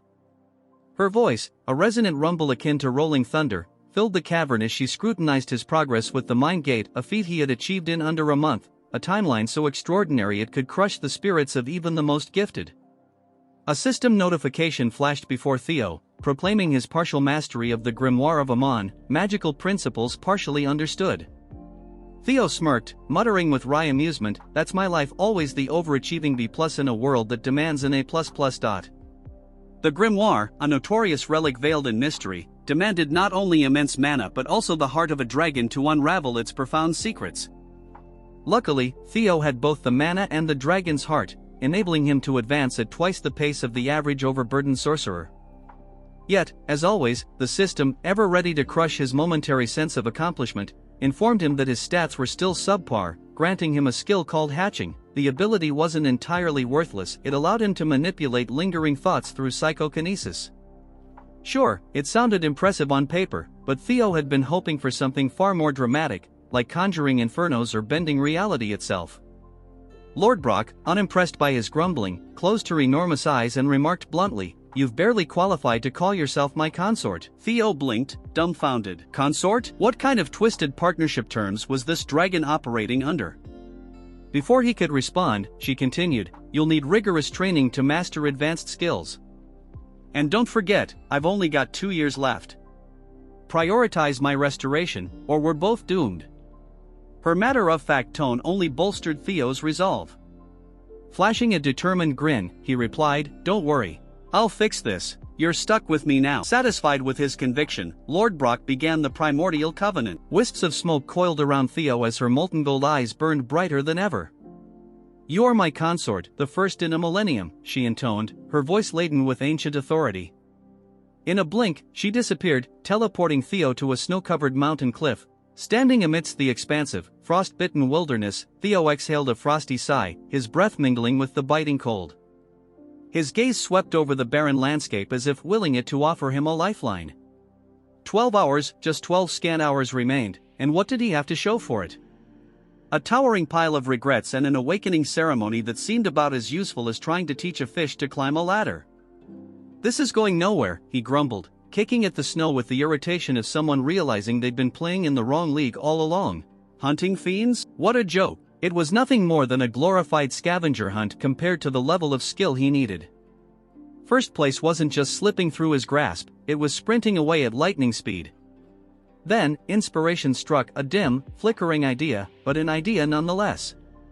In his prior life, Axion had claimed the top rank during the awakening ceremony. If he wanted to take that title, he needed to abandon the Boy Scout routine of scavenging fiend tokens. No, it was time to target the real prizes, other participants' bells. But just as his determination solidified into a plan, a darker thought loomed in the back of his mind like an ominous thundercloud. The name itself left a sour taste on his tongue. That guy wasn't merely tough, defeating him wasn't just challenging, it bordered on outright lunacy. The thought lingered, heavy and suffocating, casting a shadow over his freshly devised plan. Before his spiraling doubt could take hold, a faint rustling broke the oppressive silence. Theo's head snapped toward the noise, his heartbeat quickening. A figure stumbled into view, their steps uneven, leaving a grisly trail of blood across the pristine snow. Then it came, a voice, soft yet chilling, slicing through the frigid air like a dagger. Theo froze, his muscles locking as if his blood had turned to ice. His gaze darted between the stumbling figure and the dark presence that accompanied it. Yet, it wasn't the staggering person ahead that unsettled him, it was the other entity lurking just beyond sight. A thick blanket of snow muffled all sound, cloaking the forest in an uncanny silence. Theo stood amidst the towering trees, every nerve alert, his eyes scanning for any trace of movement. His vigilance was rewarded when he spotted a figure stumbling toward him. "Ray," he called, his voice tinged with both surprise and concern. Ragnar, the warrior celebrated for her indomitable strength, appeared almost unrecognizable. Her shoulders drooped under an invisible weight, and her steps faltered as though her body could barely support her. Her face, typically a portrait of determination, was ashen and lined with exhaustion. As she approached, Theo noticed a subtle quiver in her hands and a sheen of sweat glistening on her brow despite the biting chill. "Ray, what happened to you?" Theo hurried to her side, his gaze quickly scanning for injuries. "Were you attacked by beasts?" Ray didn't reply immediately, her breathing shallow and ragged, her trembling hand clutching the hilt of her sword with desperation. Theo's sharp eyes caught the dark stain spreading across her side, a fresh wound, raw and jagged. A cold knot formed in his stomach. "This wasn't the work of a monster," he muttered, his tone heavy with apprehension. "Ray, did someone ambush you?" Ray attempted to steady herself, but her knees buckled. Theo moved swiftly, his strong arms catching her before she collapsed completely. "You need to rest," he urged, his voice firm yet filled with compassion. "Tell me everything later." Ray shook her head weakly, her voice strained and barely audible. "Go west, now," she rasped, her urgency palpable, even as her body betrayed her exhaustion. As Theo eased her to the ground, her grip on her sword slackened, and the blade slipped from her grasp. Reacting instinctively, Theo caught the weapon. The instant his hand closed around the hilt, a brilliant flash of light engulfed him. System notification, hatchling synchronization initiated. Accessing memories within the sword. Reading the thoughts of its owner, Ragnar. Theo's vision blurred and twisted, pulling him into a vivid recollection.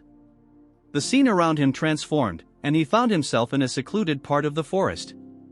Concealed within the shadows of towering trees, he saw Ragnar crouched behind a colossal trunk, her piercing gaze fixed on a group gathered a short distance away. In the center of the clearing stood Axion, his imposing presence dominating the space. Around him, Theo's comrades were bound and bloodied, their faces swollen and battered from relentless abuse. Axion's subordinates loomed over them like predators, their weapons gleaming menacingly in the pale light. "No trace of Theo yet," one of Axion's men reported gruffly. "But we've left enough tracks to lure him here." Another henchman snickered darkly.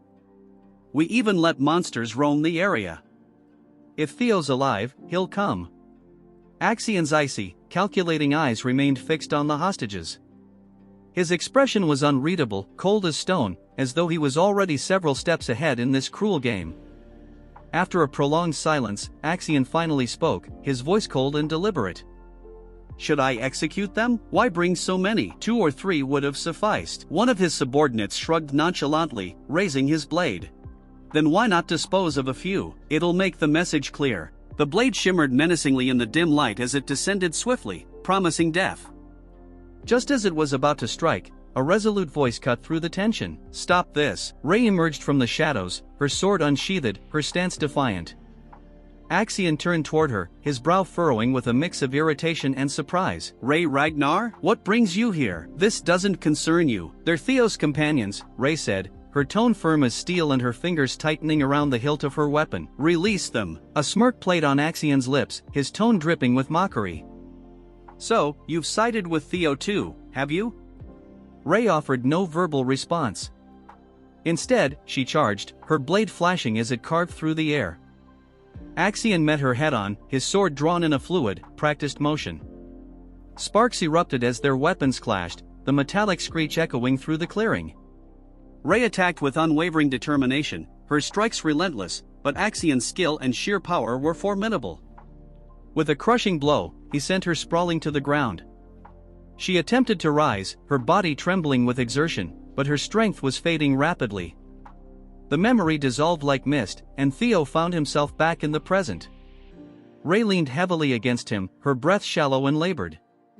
Theo's mind reeled as he processed the vivid memory. Ray, he began, his voice taut and brimming with tension, why did Axion take my comrades? What's his objective? Ray hesitated, guilt shadowing her features. He was desperate to find you, she admitted softly. When you didn't appear, he seized your friends to force you out of hiding. Theo's fists clenched tightly, his nails biting into his palms as anger, guilt, and determination churned within him like a storm. Where are they? He demanded, his voice sharp and unyielding. Where is Axion? You can't go, Ray whispered, her voice fragile and strained. The Central Intelligence Bureau's supervisors are backing him. Not even you can handle them all. Theo's jaw tightened, his resolve like iron. I don't care. Every moment we stand here, they're in danger. This isn't just a trial anymore. Ray shouted, her voice breaking under the weight of her emotions. It's a carefully laid trap to eliminate you. We need to regroup, rally support, and strategize. There's no time, Theo barked, urgency blazing in his voice. I won't stand by and let them perish. Ray's frustration boiled over, her voice trembling as she countered, even if it means sacrifices, I can't bear to lose anyone else. Theo's voice exploded, reverberating through the hushed forest. I've already lost more than I can bear. Not again. Meanwhile, in a secluded grove, Axion stood surrounded by Theo's captured allies. The once pristine snow beneath them was tainted with streaks of crimson, evidence of a fierce and ruthless struggle. A subordinate approached cautiously, bowing slightly before speaking. Sir, Theo has been sighted. He's at the northern cliffs, currently in communication with Ragnar. A wicked smirk spread across Axion's lips. Finally, Theo Ragnar. I'll make you understand the price of defying me. A guttural, raspy voice resonated in his ear, audible only to him. Remember, young Master Axion, there's no need to confront him head-on. Extract the information about the relics, we'll handle Theo ourselves.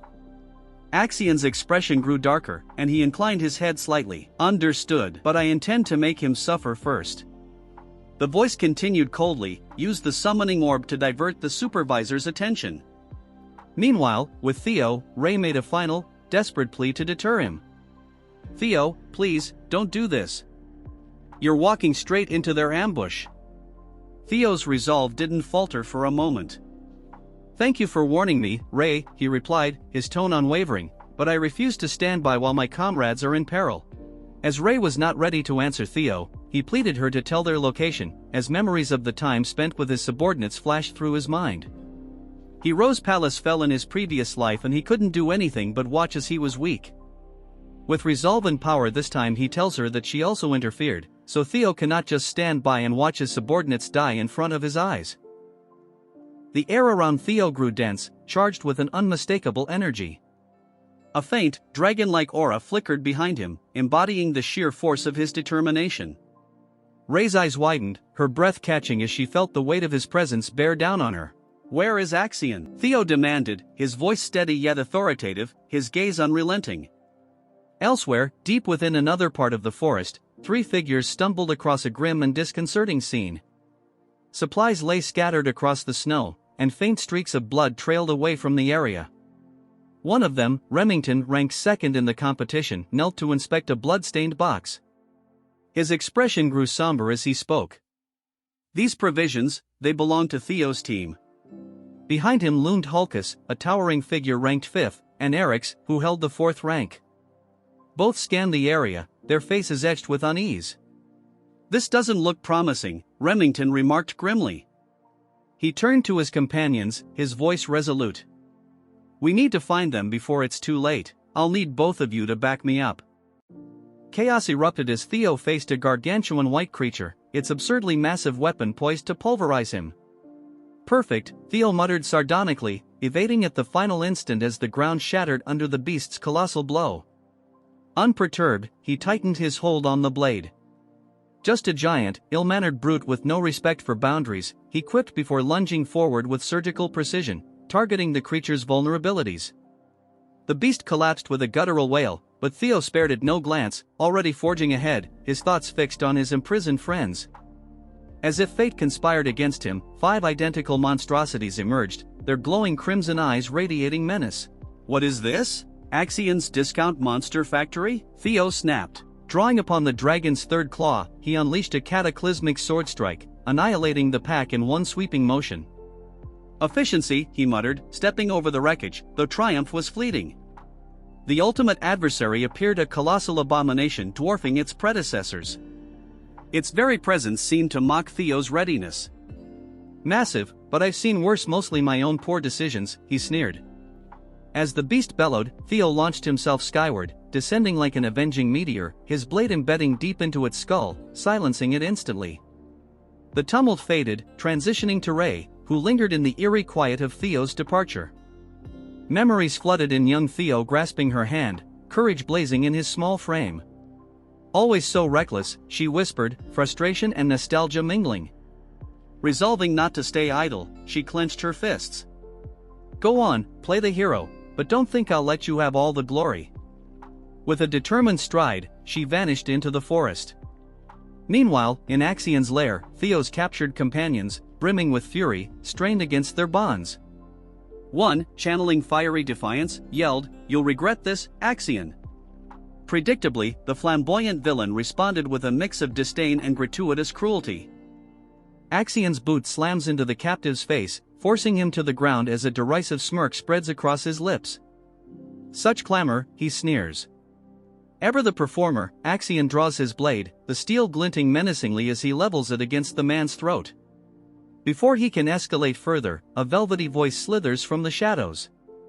"Young Master Axion," it murmurs, laced with condescension. "Recall the Bureau's directives. Any reckless action could jeopardize the operation." Axion growls, his jaw tightening as he begrudgingly sheathes the sword. Refusing to squander a chance for theatrics, he seats himself atop the captive's back as though it were a mockery of a throne. "Comfortable enough," he mutters, his crimson eyes blazing with barely restrained rage. A flicker of light through the trees catches his attention, sharpening his gaze. "Ah, how charming," he remarks, voice dripping with sarcasm. "The Bureau decided to send 4 elite prosecutors to assist me because evidently, my uncles believe I'm incapable of dealing with one lowborn offspring alone." Fools! His fingers tighten into fists, the tension in his knuckles betraying his simmering pride and seething resentment. The atmosphere shifts as Theo steps into the clearing, an aura of restrained power enveloping him. Every eye snaps to him, from his bruised comrades to Axion's minions, even the trees seeming to lean in, drawn by the palpable intensity. Axion rises slowly, feigned indifference masking his irritation. "So," he drawls, "you've finally graced us with your presence, Theo Ragnar." Theo doesn't respond with words, his eyes scanning the scene with cold calculation. Comrades to the left, guards to the right, and the arrogant would-be tyrant at the center. His grip on the sword tightens, the air humming with his subdued fury. "You kept me waiting," Axion taunts, his tone like a serrated blade. Theo's gaze locks onto the captive beneath Axion's boot, his deliberate strides cutting through the tension. Sensing the shift, Axion's hand drifts to his weapon, but before he can act, the irksome, composed voice from the shadows cuts in once more. "Young Master Axion, do not let him provoke you." Axion exhales sharply, forcing himself to regain a semblance of composure. "Theo," he begins, adopting an air of authority, "let's abandon the theatrics." "Surely you understand the Are you frightened?" Theo interrupts, his voice as sharp as a blade. Axion's smirk falters. "What?" Theo steps forward, his tone cold and merciless. Are you afraid you'll be defeated by me? The barb hits its mark, and cracks appear in Axion's facade as fury bubbles beneath. How dare you? Because if you weren't scared, Theo presses, a smirk creeping onto his face, you wouldn't need this charade, hostages, guards, the entire spectacle. Tell me, Axion, what has you so terrified? Axion's jaw clenches, his fists trembling with suppressed rage. You insufferable wretch, he hisses, but Theo is unrelenting. Prove me wrong, he challenges, raising his blade and pointing it at Axion. Face me, like a true Ragnar, unless, of course, you've already discarded your pride. The clearing grows deathly still, holding its breath as Axion's fury erupts. He releases a venomous laugh, his voice dripping with malice. You believe you, a concubine's whelp, can challenge me? Absurd. Ignoring the increasingly frantic warnings from the unseen speaker, Axion unsheathes his sword, his grin twisted by wrath. Fine, if it's a duel you seek, then let's finish this once and for all. Perched high above the chaos, nestled in the treetops like overly dramatic crows, a squad of covert operatives observed the escalating spectacle.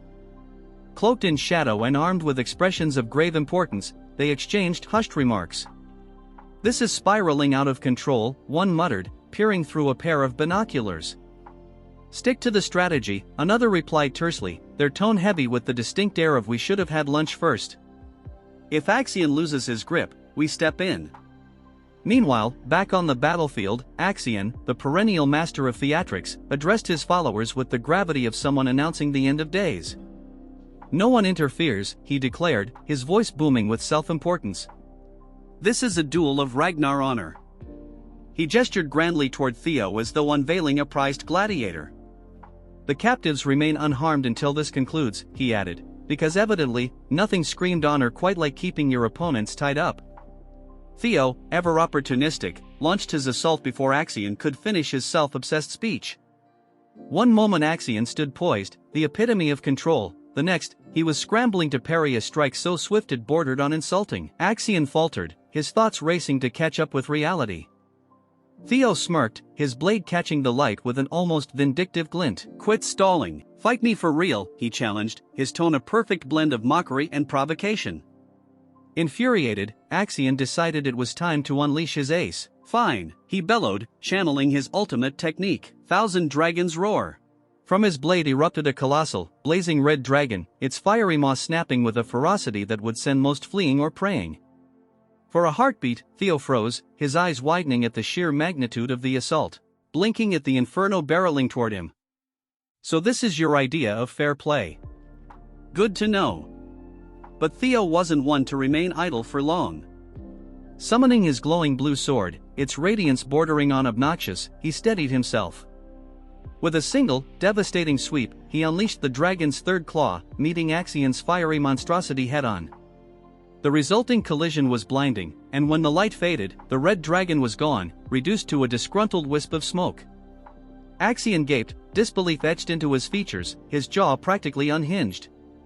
Theo, by contrast, stood calm and collected, brushing off non-existent dust as though nullifying apocalyptic attacks was an everyday chore. His smirk widened, exuding a confidence sharp enough to cut. Are you even competent enough to teach me anything, Axion? He quipped, his voice laced with the kind of smugness that made Axion's blood boil. The scene starts with Orion Gardner, ranked 14 with 179 points and an executive of the Scale Dragon Society.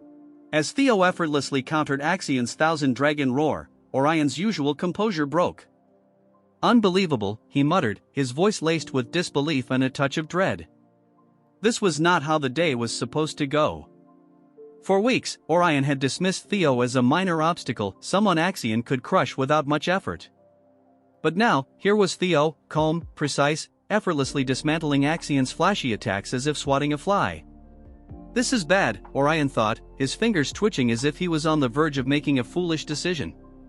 The reality of Theo's overwhelming strength raised uncomfortable questions in his mind, chief among them, am I backing the wrong side? For a fleeting moment, the idea of betrayal crossed Orion's mind. What if he switched sides? Theo was clearly capable, his group well organized, and they seemed far less likely to implode from overconfidence. But just as quickly, Orion dismissed the thought. The oppressive presence of the Central Intelligence Bureau's protectors nearby was a stark reminder that straying from the plan was a death sentence. Even if Axion failed, the Bureau would step in to fix the mess and ensure their operations stayed on track. With a resigned sigh, Orion clenched his fists, bottling up his frustration. Turning to the scattered members of the Scale Dragon Society, who were doing their best to ignore the disaster unfolding before them, Orion snapped, "Listen up. We're not cleaning up Axion's mess. Spread out, lay low, and avoid this chaos." The members exchanged wary looks, silently agreeing to follow orders for the sake of survival. One by one, they disappeared into the shadows, each vowing never to follow Axion into another fight. Orion lingered briefly, watching the battle between Theo and Axion. The scene shifts to a sunlit training ground, where an 8-year-old Axion tightly grips a wooden sword, his small body trembling with a mix of fear and determination. Across from him stands his uncle. "Axion," his uncle barked, "remember your purpose. You're not just a Ragnar, you're a thron. That bloodline runs stronger in you than anything else." Axion glanced up with wide, confused eyes that seemed to ask, "Why me?" "The Ragnar name is just a mask," he declared, his voice heavy with ambition. "Behind it lies the true power of the Thron clan." The scene returned to the present. Grinding his teeth, his crimson eyes burned with anger, frustration, and unresolved childhood pain. He glared at Theo, who stood calm and composed, as if meditating amidst the chaos. "Impressive," Axion growled through gritted teeth, his tone a mix of reluctant respect and seething rage. Without hesitation, Axion charged, his sword gleaming like a terrible decision in motion. His movements were quick, precise, and honed by years of grueling training. "Theo," he yelled, his voice cutting through the tense air, but Theo didn't flinch. He stood his ground, his blade raised in a defensive stance that seemed to mock Axion with a silent "bring it on." His eyes were steady, calm, and calculating, as if he already knew the outcome. Axion's sword came down with all the fury of a man fighting his own insecurities, but Theo met it with ease.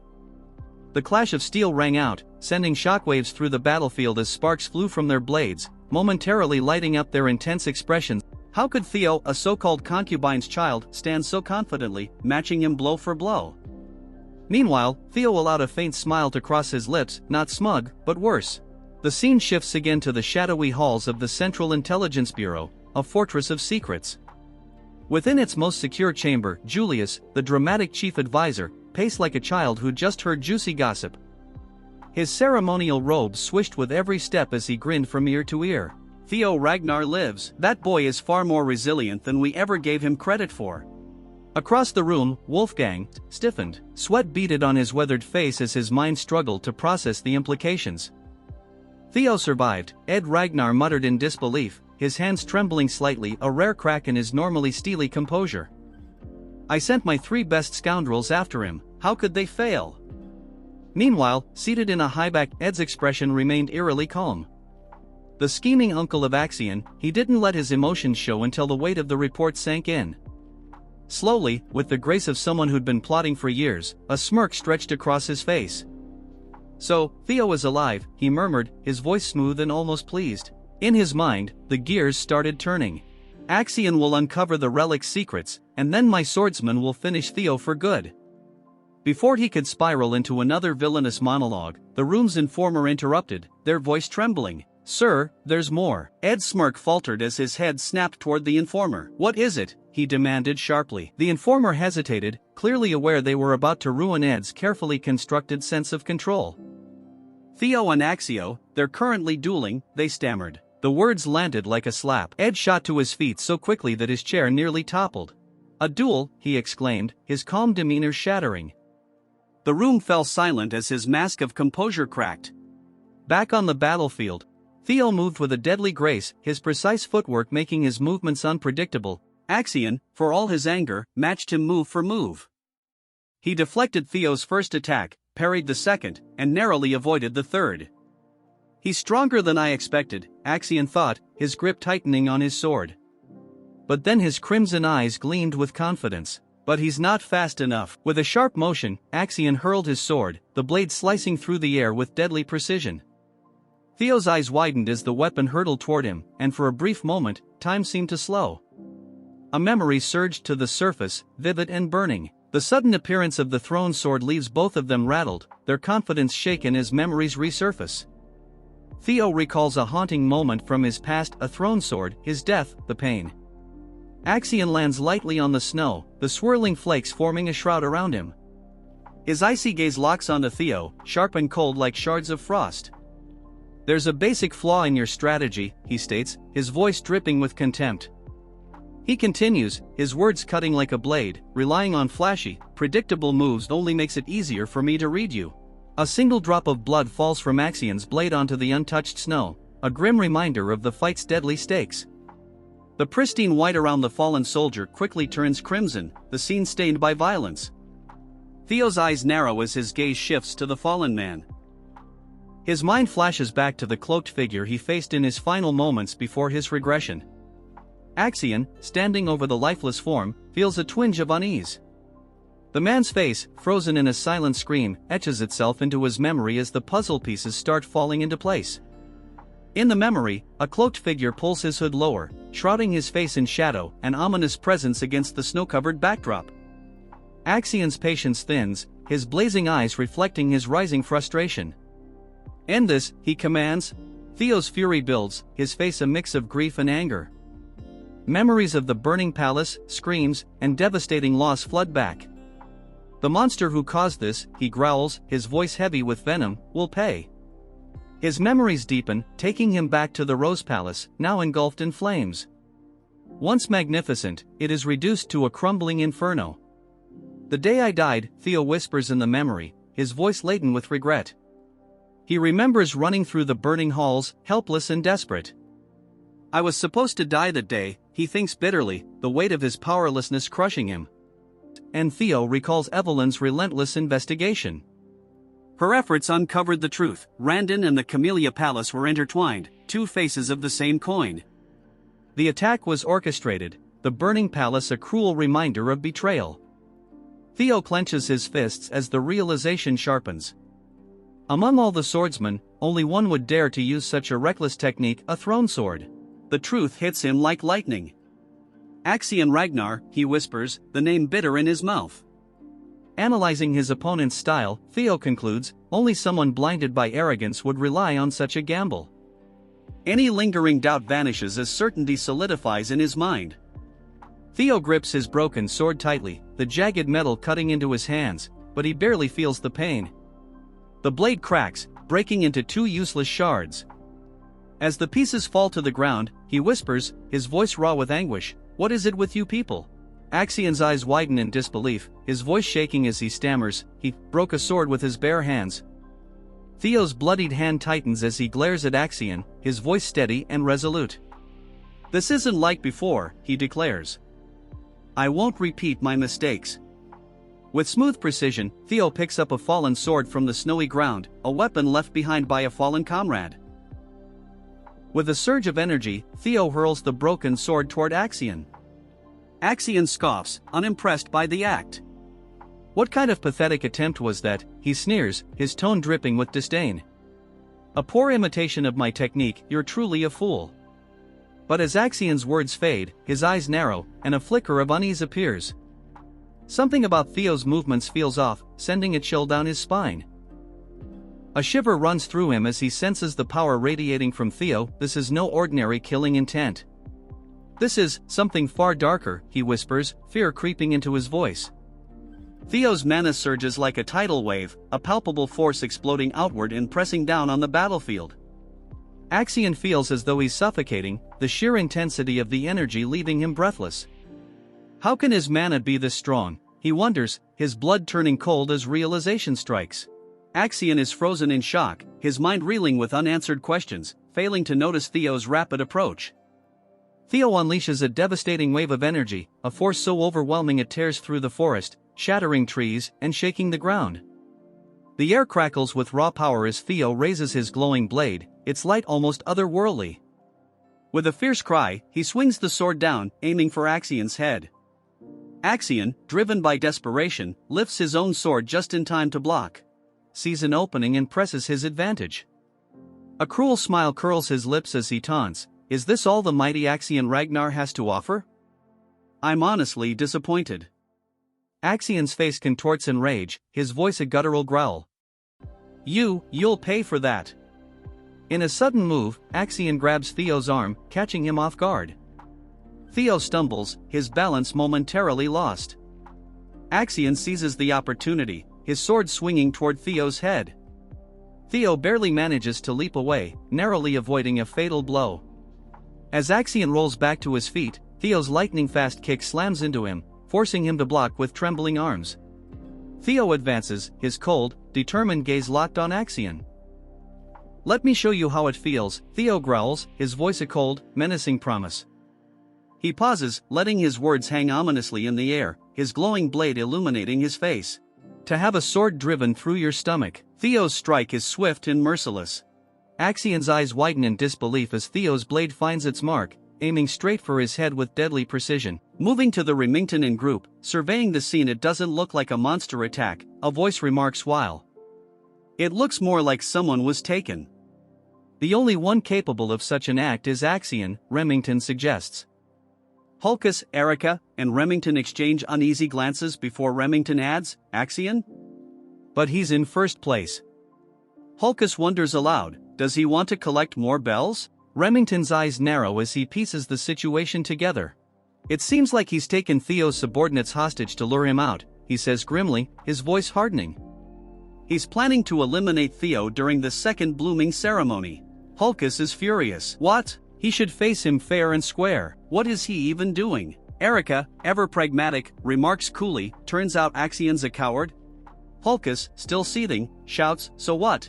Erica responds calmly, "This is Ragnar's blooming ceremony. Situations like this are common." Remington falls silent, deep in thought, his expression unreadable.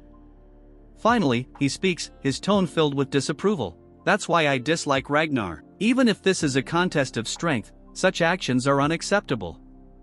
Erica cautions him with a piercing gaze. "Your words are dangerous," she warns. "Are you serious about this?" Remington, with newfound determination, declares, "I must save his subordinates." His voice is firm as he adds, "If it were Theo, he would do the same." Hulkus turns to Erica, his voice urgent. "Sister, if you come with us, you'd be a great help." Erica's reply is blunt. "No, I'm not interested." She elaborates coldly, "I followed you because I thought I'd meet Theo Ragnar, but I don't see him. And to be honest, I really hate weak men. I have no desire to save them." Hulkus stares at her, aghast. "Nuna, are you trash?" he blurts out.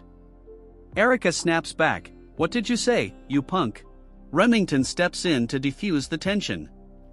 "Erica," he says knowingly, "I understand why you want to meet Theo."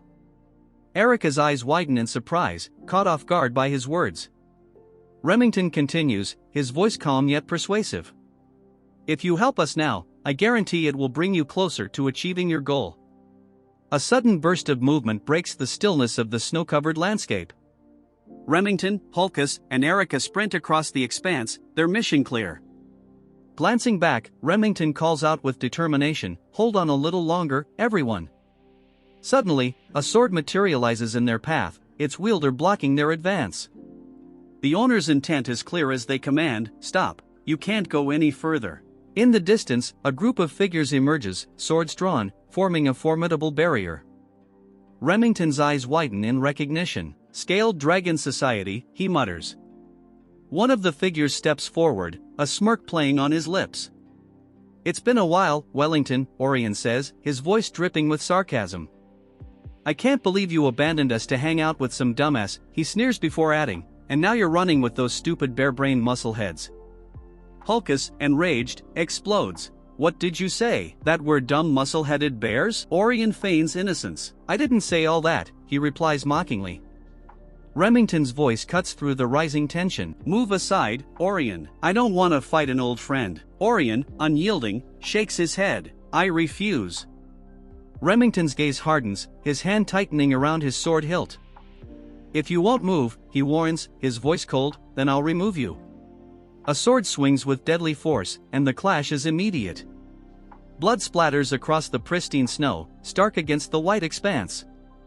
Elsewhere, Sybil desperately struggles to untie himself. Nearby lies Axion's broken sword, discarded after Theo deflected it. Grasping it, Sybil thinks, this is the chance the young master gave me. I must cut these ropes. His gaze shifts to the ongoing battle, where a hooded figure clashes with Theo. Sparks fly as swords collide, their echo breaking the snow-laden stillness. Theo, clad in his white uniform, deflects a fierce blow from a dark-haired opponent. Observing the fight, Theo whispers, a tear tracing down his cheek, he's finally stepping forward. The opponent, revealed as Liam Troyven, grimly apologizes. I'm sorry, young Master Axion, he says, his voice heavy with resignation. I will accept my punishment after the blooming ceremony. The duel intensifies as Theo and Liam's swords whirl in a dance of deadly precision. Liam barks an order, escort the young master. In the background, Axion watches the chaos, his expression unreadable. One of his men confirms the order, yes, sir, as the snowy battlefield descends into further chaos, each clash inching closer to an uncertain resolution. Liam dashed through the snow-covered landscape with unmatched speed, his movements a blur against the frozen backdrop. One of his men stepped forward, holding Axion's dropped sword with reverence. We've retrieved your sword, the subordinate announced. Axion silently took the weapon, his grip tightening on the hilt as he stared ahead. His expression was unreadable, though a flicker of seriousness and resolve glinted in his eyes. Liam turned his attention to Theo, swinging his sword with immense force, the blade slicing through the air with lethal precision. Theo met the attack head-on, their swords clashing in an explosion of sparks, the sound reverberating through the quiet forest. Gritting his teeth, Theo managed to deflect the powerful blow, forcing Liam to momentarily lose balance. Seeing his opportunity, Theo readied a counterattack, but Liam recovered quickly. His sword resumed its deadly arc, this time aimed directly at Theo's exposed form. Theo braced himself, his eyes burning with a mixture of determination and defiance, as the fatal strike loomed closer. Liam's face remained a mask of cold calculation. Inside, his thoughts raced. Theo is stronger than I anticipated. He won't fall to Axion or even the senior prosecutors I brought along today. But we're not on the same level. His gaze darkened as he thought, this is my only chance to eliminate him, now that no supervisors are here to intervene. A flicker of regret passed through Liam's mind. It's a waste to kill someone so talented, but sacrifices are necessary for the greater good. With unwavering resolve, he swung his blade with finality. Goodbye, Theo Ragnar, he muttered, his voice cold and absolute just as Liam's sword was about to strike. Theo's eyes flared with a sudden, ominous red glow. The air grew heavy, and an unsettling aura spread throughout the battlefield. The fiery light in Theo's gaze was intense, radiating an overwhelming power. Blood splattered across the pristine snow as Liam staggered backward, clutching his chest in sheer agony. His eyes widened in disbelief as he looked down at the sword that had pierced him. Pain and horror twisted his expression as he gasped. His expression turned from shock to a mixture of anger and dread. Axion, visibly struggling to contain his emotions, stood frozen. This concludes the video. Don't forget to like and subscribe for the next part.